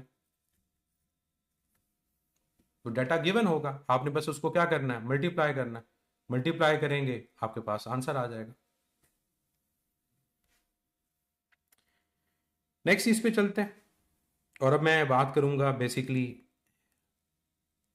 स्लोप के हवाले से, कि हमारे पास जो स्लोप है, बल्कि स्लोप का एक सेपरेट लेक्चर भी आपको मिल जाएगा। स्लोप को यहाँ पर मेरा नहीं ख्याल हम सेपरेट डिस्कस करें। स्लोप का एक कंप्लीट डिटेल लेक्चर मैं आपको दे दूंगा, आप उसको देखिएगा ताकि आपको आइडिया हो जाए। क्योंकि स्लोप को इतनी जल्दी हम कवर नहीं कर पाएंगे, लेकिन वो लेक्चर डिटेल में ज़्यादा है तो आपको क्लियर हो जाएगा। लेकिन ब्रीफली मैं आपको स्लोप का कॉन्सेप्ट ज़रूर यहाँ पर दे देता हूँ, लेकिन एक कंप्लीट लेक्चर उसको अलहदा से मिलेगा। जो स्लोप है, इसका जो दूसरा नाम आपके पास होता है वो होता है ग्रेडियंट। स्लोप का दूसरा नाम आपके पास क्या है, ग्रेडियंट है। स्लोप में बेसिकली आप रेट को देखते हो, रेट कि जो चीज़ वर्टिकली है वो हॉरिजॉन्टल के मुताबिक कितनी चेंज हो रही है। तो आमतौर पे जब स्लोप के बारे में कई लोग लिखते हैं तो स्लोप के बारे में कुछ यूँ लिखते हैं कि स्लोप राइज ओवर रन है। अब कई बच्चों के लिए शायद ये टर्म नहीं हो कि राइज और रन क्या है। देखें, ऊपर की तरफ जाना ये राइज है और आगे की तरफ जाना ये रन है, और यही ग्राफ में स्लोप होती है कि हमने ये देखना होता है कि हमारा परपेंडिकुलर क्या है। जो राइज है वो बेसिकली परपेंडिकुलर है, और जो रन है वो बेसिकली बेस है। तो जब परपेंडिकुलर को विद रिस्पेक्ट टू बेस देखा जाए कि विद रिस्पेक्ट टू बेस वो कितना चेंज हो रहा है, या आप यूं कहो कि आप कितना ऊपर गए और उस दौरान कितना आगे गए, ये आपके पास क्या है, ये स्लोप कहलाती है। अब मुझे जरा जल्दी से एक बात बताएं, परपेंडिकुलर ओवर बेस ये कौन सी ज्योमेट्रिकल शेप है? परपेंडिकुलर ओवर बेस ये कौन सी ज्योमेट्रिकल शेप होती है? ये tan थीटा होता है। इसका मतलब ये हुआ कि जो स्लोप है वो बेसिकली tan थीटा की वैल्यू है। तो अगर हम ग्राफ में tan थीटा की वैल्यू फाइंड कर लें तो वो ग्राफ की स्लोप कहलाती है। अगर किसी ग्राफ में हम tan थीटा की वैल्यू फाइंड कर लें तो वो ग्राफ की क्या है, वो ग्राफ की स्लोप है। क्यों? क्योंकि फर्ज करो आपके पास कोई एक ग्राफ है, ये उसके एक्स और वाई आपके पास कोऑर्डिनेट्स, ये एक्स एक्सिस वाई एक्सिस और आपको उसके कोऑर्डिनेट्स गिवन होंगे। फर्ज करते हैं जी ग्राफ हमारे पास जो है वो एक स्ट्रेट लाइन है। अब मुझे यहाँ ग्राफ की स्लोप फाइंड करनी है। अब ग्राफ की स्लोप फाइंड करने का तरीका ये होता है कि आपने दो चीज़ों को देखना होता है। आपने ये देखना होता है कि आपके पास परपेंडिकुलर की वैल्यू क्या है, राइज क्या है, और आपने बेस की वैल्यू देखनी है कि रन क्या है। तो जब आप इस परपेंडिकुलर को और इस बेस को फाइंड कर लेते हैं तो ऑटोमेटिकली आप इस थीटा की वैल्यू को फाइंड कर लेते हैं, और फिर वहां से हमारे पास क्या पता चलती है, हमें ये पता चलता है कि जो उस ग्राफ है उस ग्राफ की स्लोप क्या है, वो कितना इंक्लाइंड है। जो चीज़ जितनी इंक्लाइंड होगी उतनी स्लोप ज़्यादा होगी, और जो चीज़ कम इंक्लाइंड होगी उतनी हमारी स्लोप वो कम होती है। अब कई बच्चे फ़ौरन से माइंड में एक बात लेकर आते हैं, अगर ग्राफ कर्व हो तो क्या होगा? तो जब ग्राफ कर्व होगा तो फिर हर पॉइंट पे जो आपकी स्लोप होगी वो डिफरेंट होगी। अगर ग्राफ आपके पास कर्व होगा तो फिर हर पॉइंट पे जो आपकी स्लोप होगी वो डिफरेंट होगी। क्यों? क्योंकि हर पॉइंट के ऊपर जो आपकी इंक्लिनेशन है वो डिफरेंट है। एग्जाम्पल देखते हैं, फर्ज करो ये ग्राफ है। अब इस ग्राफ के अंदर अगर आप देखो तो शुरू में आप जितना इंक्लाइंड हो, क्या बाद में उतना इंक्लाइंड हो? क्या शुरू में जितना आप इंक्लाइंड है क्या बाद में उतना इंक्लाइंड है? जैसे एक पहाड़ है, उस पहाड़ के ऊपर आप जा रहे हैं, शुरू में वो ज्यादा इंक्लाइंड है, बाद में जाके वो फ्लैट हो जाता है, तो आप क्या कहेंगे? आप कहेंगे शुरू में स्लोप ज्यादा है और बाद में स्लोप क्या हो गई है, वो कम हो गई है। अब ऐसे ग्राफ में स्लोप फिर कैसे फाइंड करते हैं? फिर बच्चे आपको हर पॉइंट के ऊपर जहां जहां स्लोप फाइंड करना चाह रहे हो वहां टेंजेंट ड्रॉ करना पड़ता है, एक ऐसी लाइन जो एक पॉइंट पे कट करे। फिर आप उस टेंजेंट को ड्रॉ करने के बाद उसकी मदद से एक ट्राइंगल बनाते हो, और फिर वहां पर देखते हो rise over run, perpendicular over base. फिर आपको हर पॉइंट पे पता चलता है कि हर पॉइंट पे जो एंगल है वो डिफरेंट है, और अगर हर पॉइंट पे एंगल आपका डिफरेंट है तो हर पॉइंट पे tan थीटा की वैल्यू डिफरेंट है, तो हर पॉइंट पे स्लोप भी वो डिफरेंट होगी। अब स्लोप में क्या चीज़ हमें हेल्प कर रही होती है कि अगर हमने कहीं पर डिटरमिन करना है कि स्लोप ज़्यादा या कम है तो क्या माइंड में आता है? अगर हमने किसी जगह पर स्लोप फाइंड करनी है तो क्या चीज़ माइंड में आता है? क्या चीज़ सबसे ज़्यादा हेल्पफुल है? tan थीटा की वैल्यू। परपेंडिकुलर और बेस कहाँ से फाइंड करेंगे? ग्राफ से फाइंड करेंगे। जैसे यहाँ पर ग्राफ में वैल्यूज लिखी हुई हैं, फर्स्ट करो यहाँ वैल्यू 1 लिखी हुई है, यहाँ 2 है, यहाँ 3 है, यहाँ 4 है, ये 5 है, ये 6 है, ये 7 है और ये 8 है। तो इसकी बेस यहाँ से यहाँ तक कितनी है? 6 और 2 के दरम्यान कितना डिस्टेंस है? ये 4 है। तो ये इसकी बेस है। अब परपेंडिकुलर की बात करते हैं, फर्स्ट करो ये 10 है, ये 20 है, कोई भी वेरिएबल्स होंगे ना, ये 30 है, ये 40 है, ये 50 है, फर्स्ट करो ये 60 है और ये 70 है। तो इस पॉइंट से लेकर इस पॉइंट तक ये 60 और 20 का डिफरेंस है, ये कितना है? ये 40 है। तो क्या परपेंडिकुलर और बेस फाइंड हो गए? इनको डिवाइड कर दें तो आपके पास स्लोप की वैल्यू आ गई। अब क्या हर दफ़ा हमें ये वैल्यूज़ गिवन होंगी? नो। कई दफ़ा हमें ये वैल्यूज़ गिवन होंगी और कई दफ़ा हमें थीटा की वैल्यू गिवन होगी। तो थीटा की वैल्यू से भी हम डायरेक्ट स्लोप को कैलकुलेट कर सकते हैं। थीटा की वैल्यू से भी हम डायरेक्ट स्लोप को कैलकुलेट कर सकते हैं। अब स्लोप में क्या चीज़ें देखनी होती हैं? स्लोप में मेनली दो चीज़ें देखनी होती हैं आपने। एक स्लोप में देखनी होती है वैल्यू और एक देखना होता है साइन। वैल्यू बढ़ रही है, कम हो रही है या सेम रह रही है। और दूसरा देखना होता है साइन, क्या उसका साइन पॉजिटिव है या नेगेटिव है। अब वैल्यू कैसे पता चलती है और साइन कैसे पता चलता है? सिंपल बच्चे आंसर है, टेन थीटा की वैल्यू, क्या आपके पास एंगल अगर गिवन हो तो आप टेन थीटा की वैल्यू नहीं फाइंड कर सकते? कि फॉर एग्जांपल आपके पास 0 डिग्री है, 30 डिग्री है, 45 डिग्री है, 60 डिग्री है, 90 डिग्री है, मैं इनकी बात करूंगा। तो यहाँ टेन थीटा की वैल्यू नहीं पता आपको कि टेन जीरो क्या होता है। टेन जीरो आपके पास जीरो होता है। इसका मतलब अगर एक स्ट्रेट लाइन है लाइक दिस, यूं, तो उसका एंगल जीरो है, तो उसकी स्लोप जीरो है। अगर 30 डिग्री पर इंक्लाइंड है, अगर 30 डिग्री पर इंक्लाइंड है तो उसकी स्लोप की वैल्यू क्या होगी? टेन 30 की वैल्यू क्या होती है? 1/√3। अगर 45 डिग्री पर इंक्लाइंड है तो टेन 45 1। 60 पर इंक्लाइंड है तो टेन 60 √3। और 90 पर इंक्लाइंड है तो इन्फिनिटी। अब मुझे जरा एक चीज देख के बताएं, क्या 0 से 90 जब एंगल बढ़ रहा है तो क्या टेन थीटा की वैल्यू बढ़ रही है, कम हो रही है? क्या 0 से 90 जब एंगल बढ़ रहा है तो टेन थीटा की वैल्यू बढ़ रही है, कम हो रही है? बढ़ रही है। तो याद रखिएगा कि जब आप 0 से 90 की तरफ जाते हैं तो आपकी इंक्लिनेशन बढ़ रही होती है, आप बेस से दूर जा रहे होते हैं, आपका रन बढ़ रहा है। जितना राइज बढ़ रहा है, जितना राइज बढ़ेगा स्लो बढ़ेगी, क्योंकि राइज बढ़ेगा बेस छोटी हो जाएगी। राइज बढ़ेगा तो बेस छोटी हो जाएगी, आप हर एक में देख सकते हो। अब जरा 90 के आगे चलें, जरा 90 के आगे अगर मैं बात करता हूं डायरेक्ट 180 डिग्री की, तो 180 डिग्री पे तो बच्चे बिल्कुल वो फ्लैट हो जाएगा लाइक दिस। और 180 पे वैल्यू क्या है? जीरो। फिर मैं अगर 270 की बात करता हूं तो 270 पे दोबारा वो 90 की तरह ऑपोजिट चला जाएगा लाइक दिस, और वैल्यू क्या हो जाएगी? Minus infinity.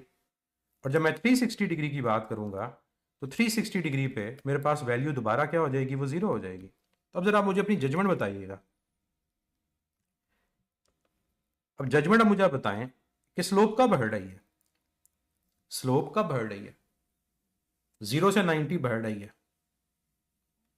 और जब 90 से 180 जा रहे हो तो स्लोप बढ़ रही है, कम हो रही है?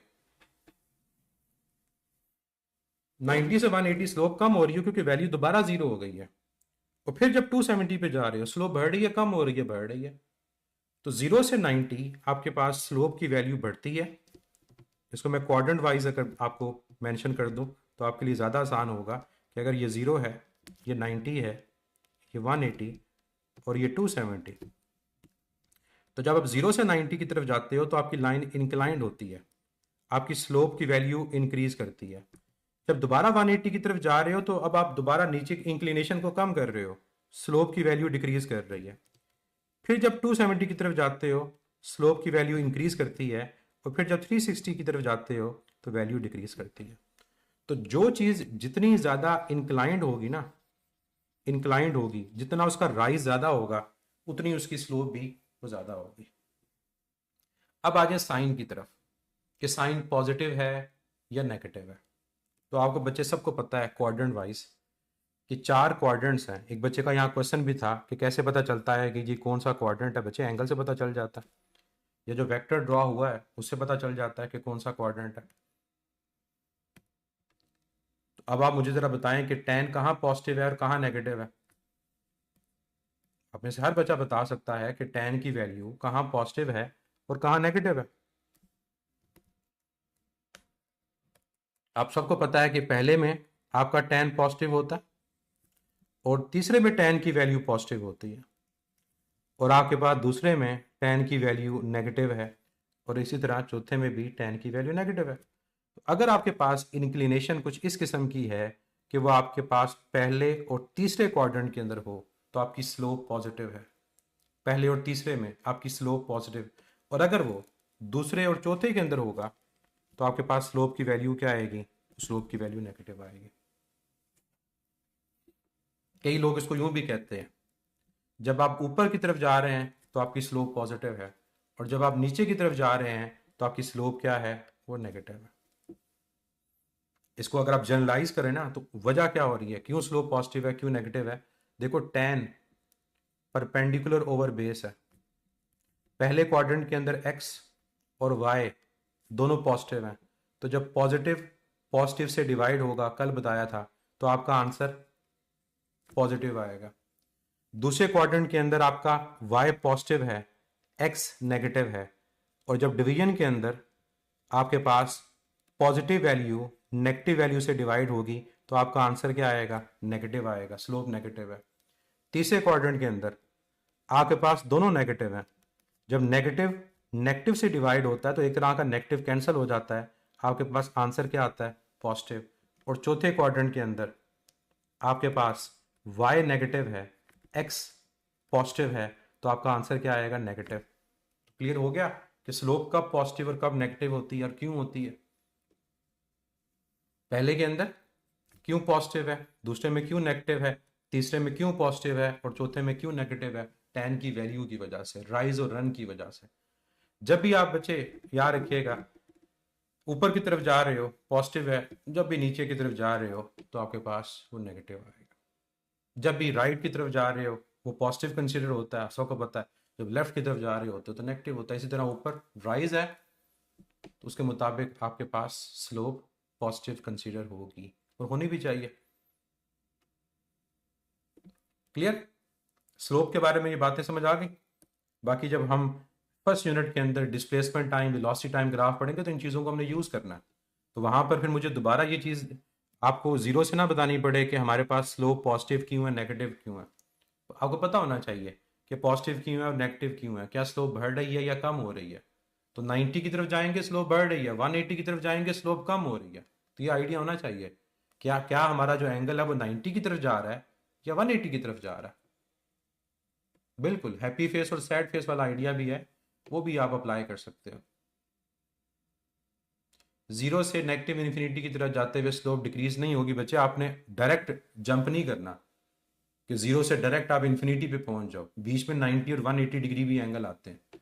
तो पहले जीरो से 90 तक पहुंचो, जीरो से 90 तक स्लोप बढ़ी, फिर 90 से 180 जाओ, स्लोप कम हुई, फिर आगे चलो, स्लोप इंक्रीज हुई, फिर डिक्रीज हुई। इकट्ठा जंप ना करो कि जीरो से 270 पहुंच जाए, दरमियान में क्या हुआ उसका जिक्र नहीं करना कि दरमियान में कब बढ़ी और दरमियान में कब कम हुई। एक शॉर्टकट मैं आपको और बता दूं, इसका एग्जैक्ट आइडिया आपको तब होता है जब आप लोग आगे जाकर इन ग्राफ्स को पढ़ना स्टार्ट करते हैं, फिर वहाँ पर भी ये शॉर्टकट इन्वॉल्व होता है। ये बता दूं आपको ताकि आपको आइडिया हो।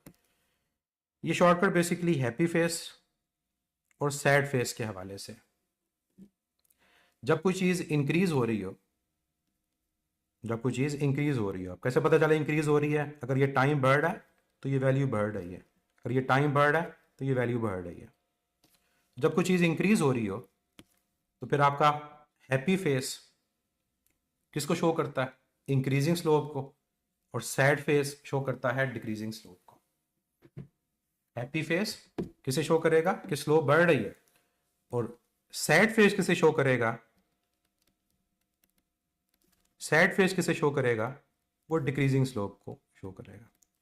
और जब इसके रिवर्स जाते हैं ना, मतलब जब टाइम के साथ वैल्यू कम हो रही होती है, फिर हमें उल्टा देखना होता है। मतलब उल्टा देखने का, फर्ज करो यूं है ग्राफ या यूं है ग्राफ, पहले चीजें बढ़ रही थी, अब चीजें कम हो रही हैं, तो फिर आपको उल्टा देखना। उल्टा देखने का मतलब है फिर आपकी आंखें नीचे चली जाएंगी, फिर आपको रिवर्स देखोगे, मतलब फिर आप यहां से देखोगे इसको, क्योंकि आप नीचे की तरफ जा रहे हैं ना। तो फिर आपका आंसर क्या हो गया, आंसर आपके पास उसके मुताबिक आ गया। अब happy face increasing slope, sad face decreasing slope. Clear, तो ये चीज़ आपके पास सेम रहेगी। जब भी हैप्पी फेस है इंक्रीजिंग स्लोप, ऊपर जाते हुए ऊपर आंखें, नीचे आते हुए नीचे आंखें, और यहाँ पर आपके पास क्या है, डिक्रीजिंग स्लोप। तो ये भी एक तरीका होता है स्लोप इंक्रीज और डिक्रीज को देखने का। एक छोटी सी एक्टिविटी आप लोगों के लिए, ताकि मुझे आइडिया हो कि आपको स्लोप के बारे में कितनी समझ आई?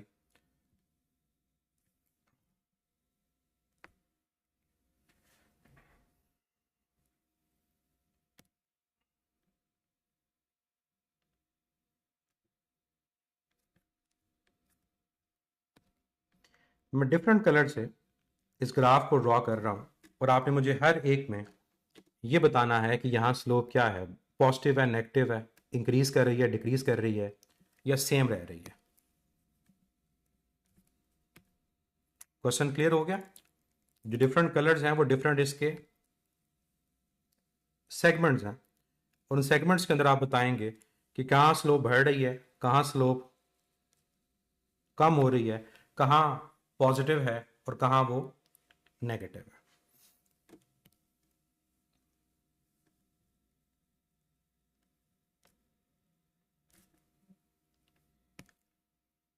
कलर्स आपके पास सेम भी यूज़ होंगे तो उससे परेशान ना होइएगा, उसको मैं लेबल कर देता हूँ, वो आपके लिए ज़्यादा बेहतर हो जाएगा।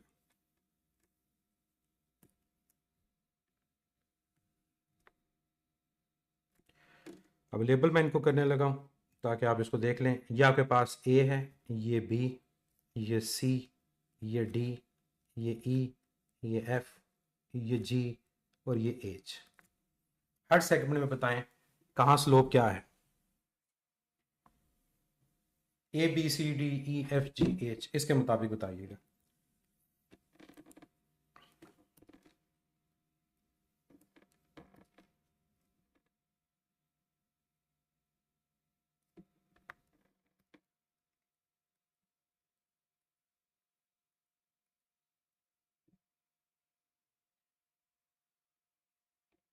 स्लोप यूनिफॉर्म कब होती है? जब आपका एंगल चेंज नहीं होता। अगर आपका थ्रू आउट एंगल जो है वो सेम रह रहा है, अगर थ्रू आउट आपका जो एंगल है वो सेम रह रहा है, इसका मतलब आपके पास स्लोप सेम रह रही है। स्लोप तब चेंज होती है जब आपके पास एंगल चेंज होता है।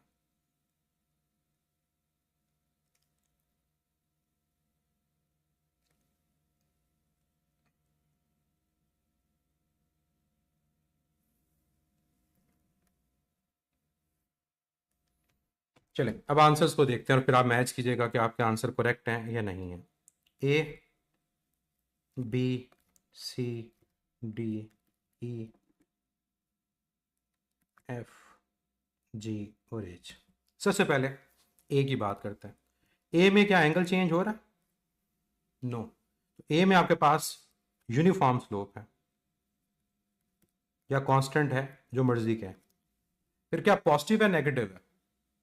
क्या पॉजिटिव है नेगेटिव है? इस एंगल को देखें, ये एंगल 90 डिग्री से लेसर है, तो ये पहला क्वाड्रेंट है, तो ये पॉजिटिव है और यूनिफॉर्म है। सेकंड सेकंड में मुझे बताएं क्या हैप्पी फेस है सैड फेस है? ऊपर जा रहा है ना तो ऊपर से आंखें आएंगी, हैप्पी फेस है, तो ये क्या है? ये इंक्रीजिंग स्लोप है। ये क्या है आपके पास? ये इंक्रीजिंग स्लोप होगी, तो यहां पर स्लोप क्या कर रही है? वो इंक्रीज कर रही है। क्या पॉजिटिव है नेगेटिव है? उसके लिए आपको टेंजेंट ड्रॉ करना, और टेंजेंट ड्रॉ करके एंगल को देखना।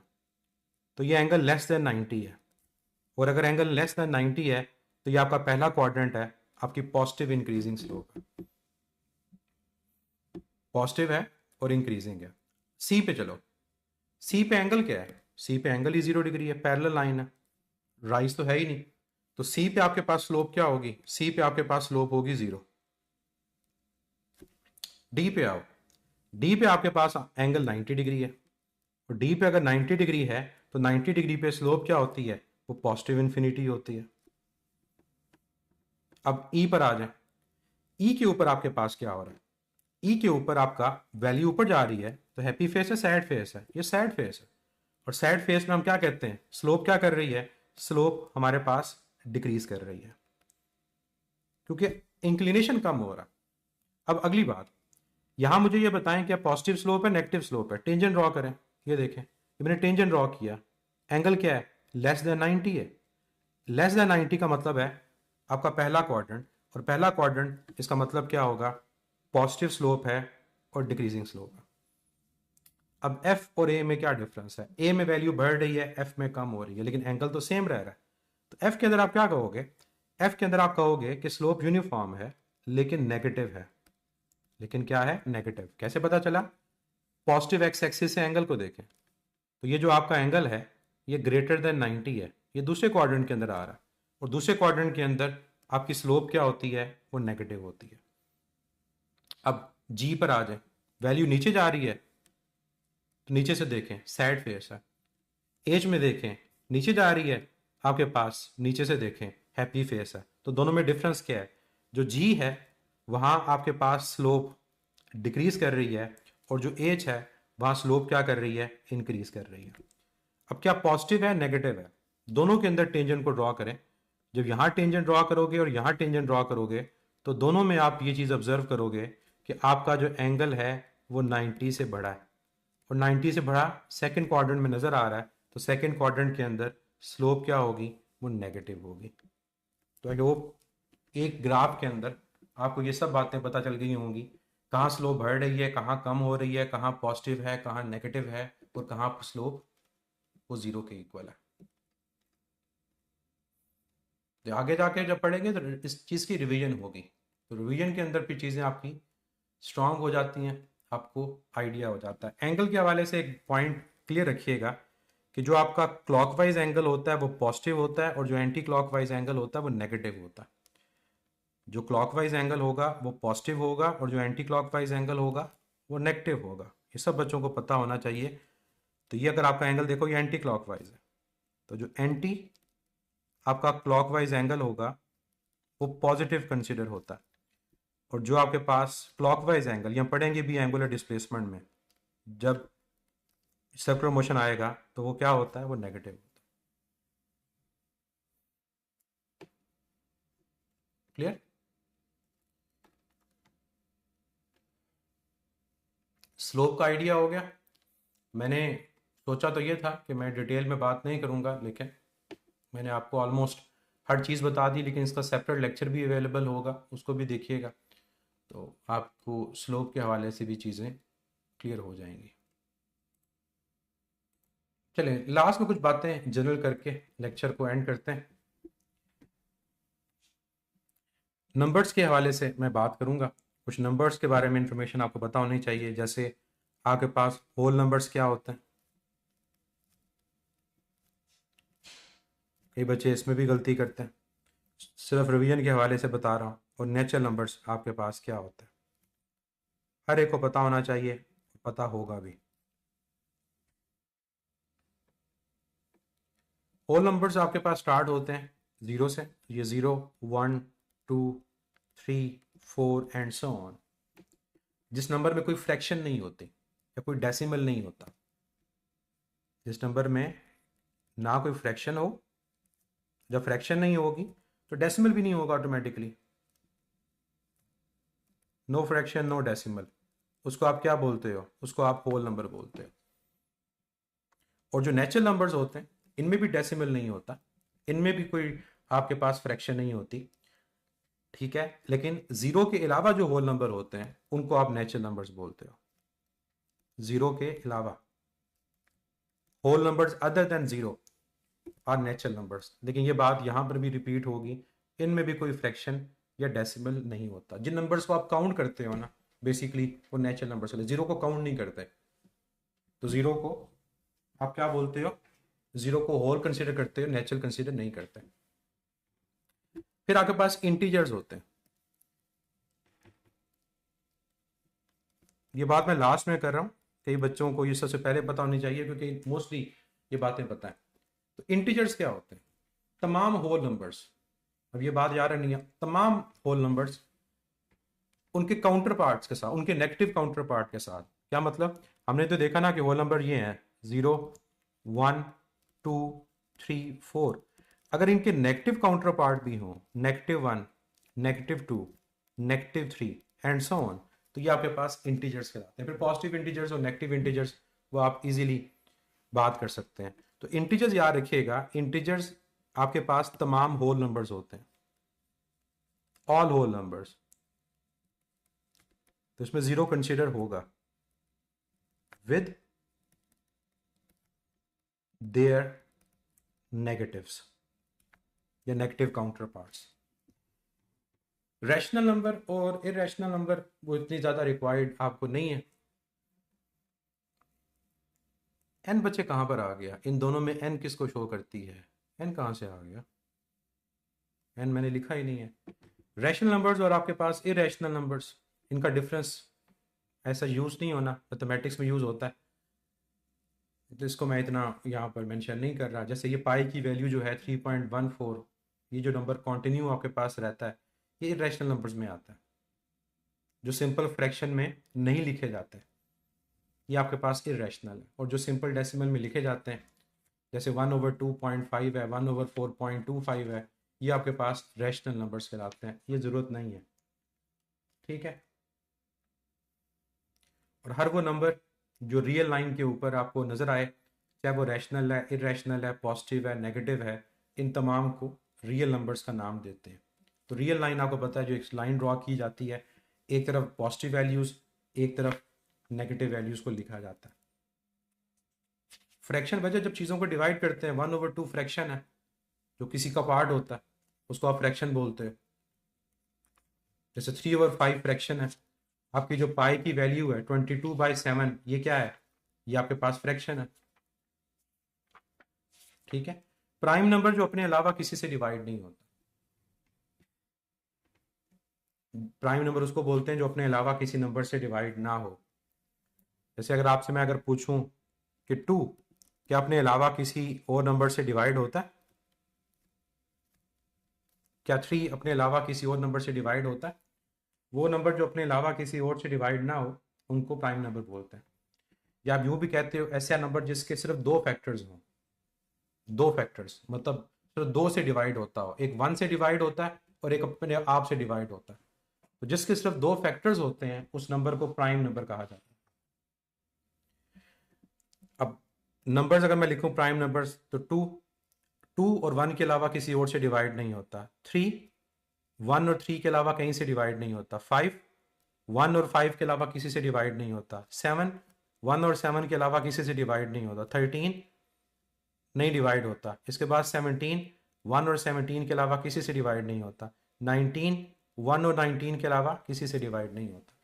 तो वो नंबर जो अपने और 1 के अलावा किसी और से डिवाइड ना हो, उनको प्राइम नंबर्स बोला जाता है। और एक प्राइम नंबर में जो डिफरेंट चीज़ है वो ये कि सिर्फ 2 वाहिद नंबर है जो इवन है, ओनली इवन नंबर। बाकी सारे प्राइम नंबर्स में जो बाकी नंबर हैं वो आपके पास ऑड नंबर्स होते हैं। तो यहाँ पर मैं सिर्फ ये लिखूंगा ओनली 2 फैक्टर्स। फैक्टर्स का मतलब है जिनसे वो डिवाइड होता है,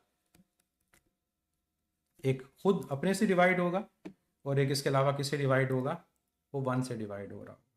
तो ये नंबर्स के हवाले से बातें जो आपको पता होनी चाहिए। फिर एक और चीज़ जो आपकी आगे फिजिक्स में यूज़ होनी है, वो एब्सोल्यूट वैल्यू है। मैथमेटिक्स में ये टर्म यूज़ होती है एब्सोल्यूट वैल्यू। तो बताएगा आप में से एब्सोल्यूट वैल्यू क्या चीज़ होती है?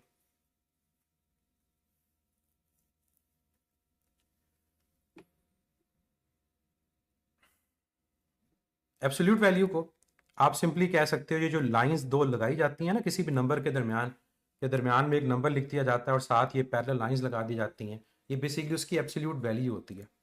और ये एब्सोल्यूट वैल्यू किस चीज़ को रिप्रेजेंट कर रही होती है? ये बेसिकली एब्सोल्यूट वैल्यू उसकी मैग्नीट्यूड को रिप्रेजेंट कर रही होती है, मैग्नीट्यूड। और मैग्नीट्यूड के बारे में आप जानते हैं, मिकदार वो हमेशा पॉजिटिव होती है। तो इसका मतलब ये हुआ कि जब हम किसी भी नेगेटिव नंबर की एब्सोल्यूट वैल्यू लेते हैं, जैसे ये लिखा हो कहीं पर, तो उसका आंसर क्या होता है? उसका आंसर वो पॉजिटिव वैल्यू होती है। मैथमेटिक्स में एब्सोल्यूट वैल्यू का मतलब होता है कि जो रियल लाइन है ना, जो रियल लाइन है, उस रियल लाइन में उसका जीरो से डिस्टेंस कितना है, जीरो से वो कितना दूर है। यदि सेंटर में ये जीरो है, ये 1 है, ये 2 है, ये 3 है, ये -1 है, ये -2 है और ये -3 है। तो कोई भी नंबर है, फर्ज करो ये -3 है, तो इसका जीरो से कितना डिस्टेंस है, वो कितना दूर है, ये इसकी एब्सोल्यूट वैल्यू कहलाती है। और डिस्टेंस आप जानते हो कि हमेशा पॉजिटिव होता है, डिस्टेंस कभी नेगेटिव नहीं होता जी। इसको मॉडुलस भी कहते हैं, मैग्नीट्यूड भी कहते हैं। तो आमतौर पे एब्सोल्यूट वैल्यू का मतलब जो होता है वो क्या होता है, आप समझ आनी चाहिए आपको कि रियल लाइन में जीरो से जो उस नंबर का डिस्टेंस होता है वो आपके पास उसकी एब्सोल्यूट वैल्यू कहलाती है। और ये डिस्टेंस हमेशा पॉजिटिव होगा, क्योंकि ये डिस्टेंस कभी नेगेटिव नहीं होता। हम पढ़ते हैं मैकेनिक्स के अंदर डिस्टेंस क्या है, और मैग्नीट्यूड कभी नेगेटिव नहीं होती।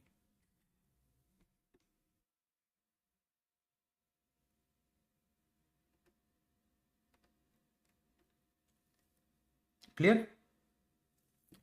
कुछ और बेसिक चीज़ है, ये भी आपको बता दूं फ्रैक्शन के हवाले से, इंपॉर्टेंट है, ये बच्चे गलती करते हैं। x plus y divide by x, ठीक है, या x over x plus y, फिर x y divide by x divide by x Y.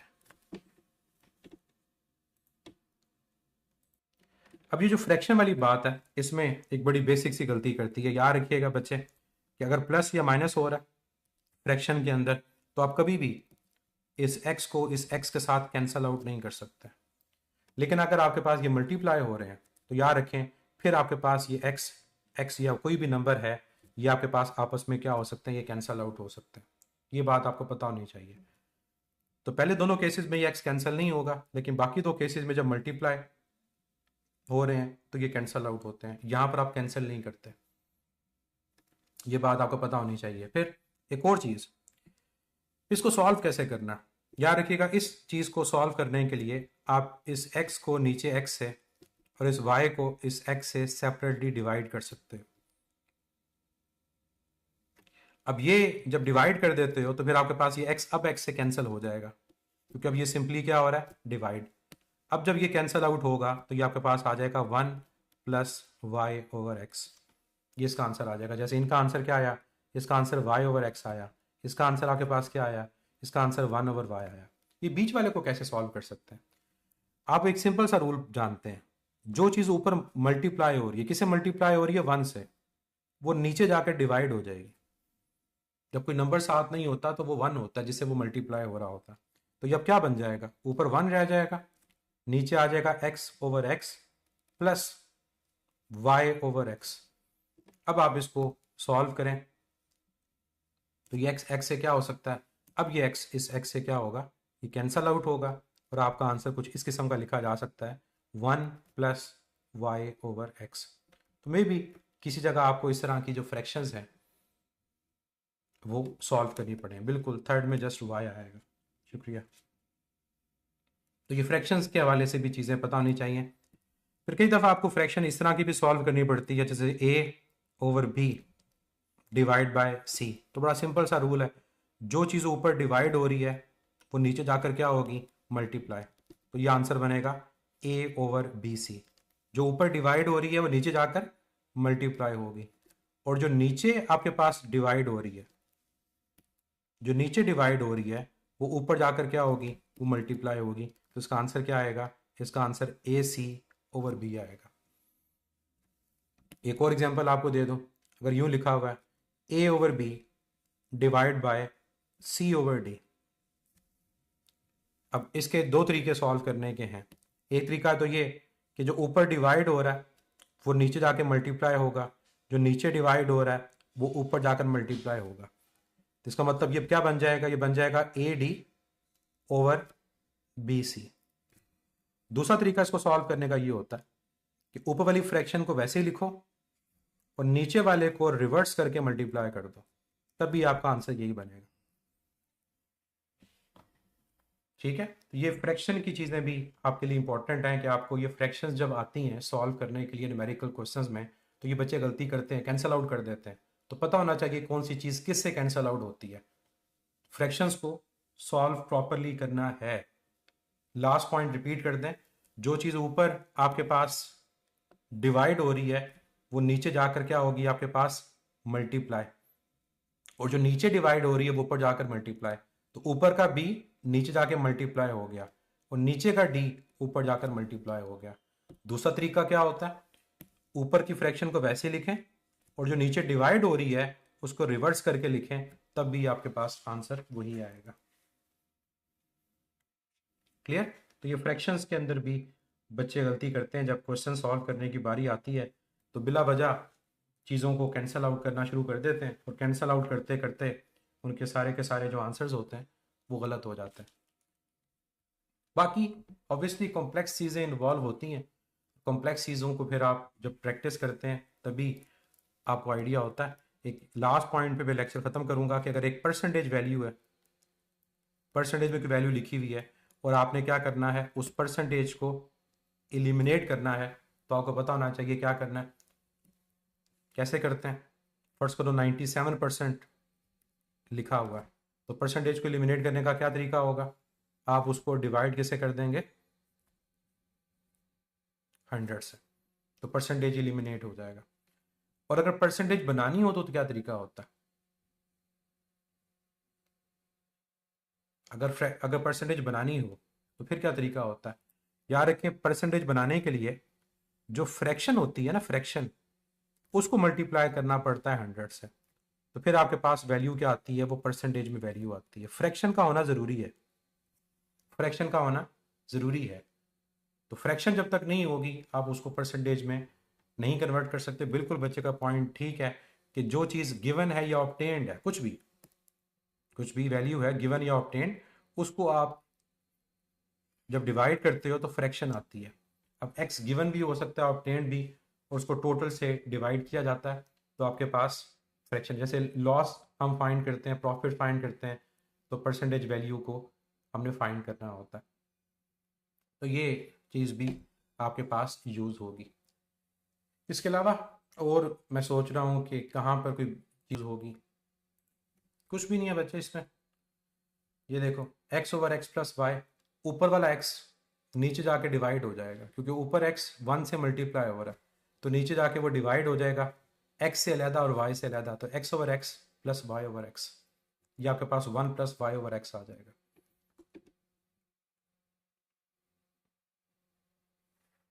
चले लास्ट पॉइंट पे मैं लेक्चर को एंड करता हूँ। जो यूनिट कन्वर्जन की बात होती है उसमें भी कई बच्चों को इशू होता है कि जब आपने यूनिट को कन्वर्ट करना होता है,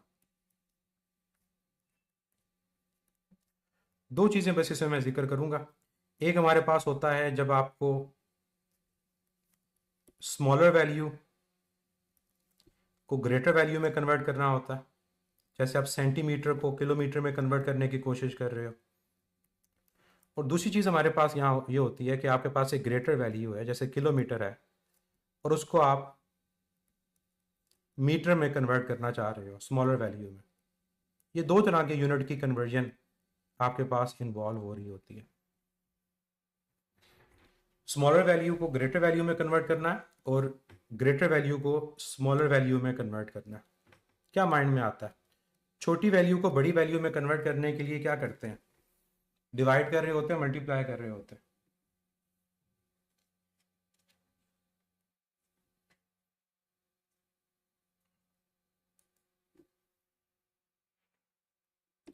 डिवाइड कर रहे होते हैं बच्चे, डिवाइड करते हैं, मल्टीप्लाई करते हैं 10 की पावर नेगेटिव से, आप यूं कह सकते हो। जैसे मैं आपको एग्जांपल दूं कि आपके पास 1 सेंटीमीटर है, तो 1 सेंटीमीटर में कितने मीटर है? 1 सेंटीमीटर में कितने मीटर है? आसान एग्जांपल दे रहा हूं आपको। या आप एग्जांपल एक और लो कि आपके पास 1 ग्राम है, तो 1 ग्राम में कितने किलोग्राम है? क्या आंसर दोगे इसका? अब सेंटीमीटर को मीटर में कन्वर्ट करने के लिए आपको इसको 100 से डिवाइड करना पड़ेगा, ग्राम को किलोग्राम में करने के लिए आपको 1000 से डिवाइड करना पड़ेगा। तो बेसिकली आप स्मॉलर वैल्यू को जब ग्रेटर वैल्यू में कन्वर्ट कर रहे होते हो तो आप क्या कर रहे होते हो? आप एक तरह से डिवाइड कर रहे होते हो। क्या कर रहे होते हो? डिवाइड। या आप मल्टीप्लाई कर रहे होते हो 10 की पावर क्या? नेगेटिव। तो ये दोनों चीज़ें करेक्ट हैं। आप डिवाइड कह दो या 10 की पावर नेगेटिव मल्टीप्लाई कर रहे होते हो। और ग्रेटर वैल्यू को स्मॉलर वैल्यू में कन्वर्ट करना हो तो आप क्या करते हैं? जैसे मैं अगर आपको कहूँ कि 1 न्यूटन को कन्वर्ट करना है डाइन में, या 1 जूल को कन्वर्ट करना है ERG में, तब आप मल्टीप्लाई कर रहे होते हैं, क्योंकि 1 न्यूटन में आपके पास 10⁵ डाइन्स हैं, तो मल्टीप्लाई कर रहे हो। जूल को अर्ग में कन्वर्ट करना है तो 10⁵7 अर्ग है, तो आप क्या करते हैं, बेसिकली आप मल्टीप्लाई कर रहे होते हैं, यानी आप यूँ कह सकते हो आप 10 की पावर पॉजिटिव मल्टीप्लाई कर रहे होते हैं। ठीक है, तो ये यूनिट की कन्वर्जन भी आपके पास इन्वॉल्व होगी, तो इसके हवाले से भी तैयार रहिएगा चीज़ों को करने में, क्योंकि यूनिट की कन्वर्जन जब तक सही तरह से ना हो तो फिर आपके पास आंसर गलत आते हैं।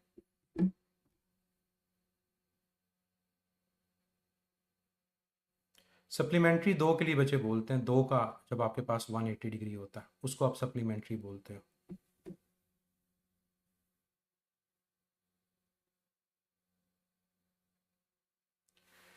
एक बच्चे का क्वेश्चन था डेसीमीटर क्यूब को लीटर, बच्चे 1 डेसीमीटर क्यूब होता ही 1 लीटर है, इसमें तो कुछ भी कन्वर्ट नहीं करना, 1 डेसीमीटर क्यूब 1 लीटर होता है, इसको क्या कन्वर्ट करना। ठीक है, तो इंशाल्लाह ये चीज़ें आपकी कवर हो गई, जो ये आपको फ़ायदा भी देंगी, रिवाइज़ करते रहिएगा। कुछ चीज़ें अगर और इन्वॉल्व हुई जो मुझे लगा कि ये चीज़ आपके लिए ज़रूरी है, तो उसको साथ साथ रिकॉर्डेड फॉर्म में आपको प्रोवाइड कर दिया जाएगा। इसको देखते रहिएगा साथ साथ, जैसे मैंने आपको पहले कहा कि 3 दफ़ा एटलीस्ट कंसेक्टिवली 3 हफ्ते ये चीज़ को रिवाइज़ करें तो आपकी मेमोरी में बैठ जाती है। कोई भी हो, सिर्फ ये बेसिक मैथमेटिक्स की बात नहीं कर रहा, जो नेक्स्ट यूनिट है वो भी, और हम इस रूल को अप्लाई करेंगे जब आपके वीकली बेसिस पे, हमने आपको सैटरडे संडे ऑफ दिया, तो वीकली बेसिस पे हम आपके पुरानी चीज़ों को रिवाइज़ करवा रहे होंगे, पुरानी चीज़ों के दोबारा टेस्ट ले रहे होंगे। तो जब पुरानी चीज़ों के दोबारा टेस्ट ले रहे होंगे तो ऑटोमेटिकली उसका पर्पज़ क्या है, री करना आपकी मेमोरी को, आपकी मेमोरी में वो चीज़ को बिठाना, ताकि आपको वो चीज़ें याद हों। क्वार्टर तक होते होते चीज़ें भूल जाती हैं, तो उससे पहले भी हम इन चीज़ों को करेंगे। बिल्कुल जब एक पेस पे सेशन स्टार्ट हो जाएगा तो वीकली बेस पे जो वीक में पढ़ा होता है उसके टेस्ट होते हैं, बेसिकली वो डीपीटीज ही होती हैं, उनको कंबाइन करके दोबारा आपसे पूछी जाती हैं कि आपको कितनी चीज़ें अब आपको वो याद है। तो कल हमारा जो नेक्स्ट लेक्चर होगा that will be about force and motion. हम मोशन बेसिक चीज़ से स्टार्ट करेंगे और फिर हम डिस्टेंस और डिस्प्लेसमेंट की बात करेंगे।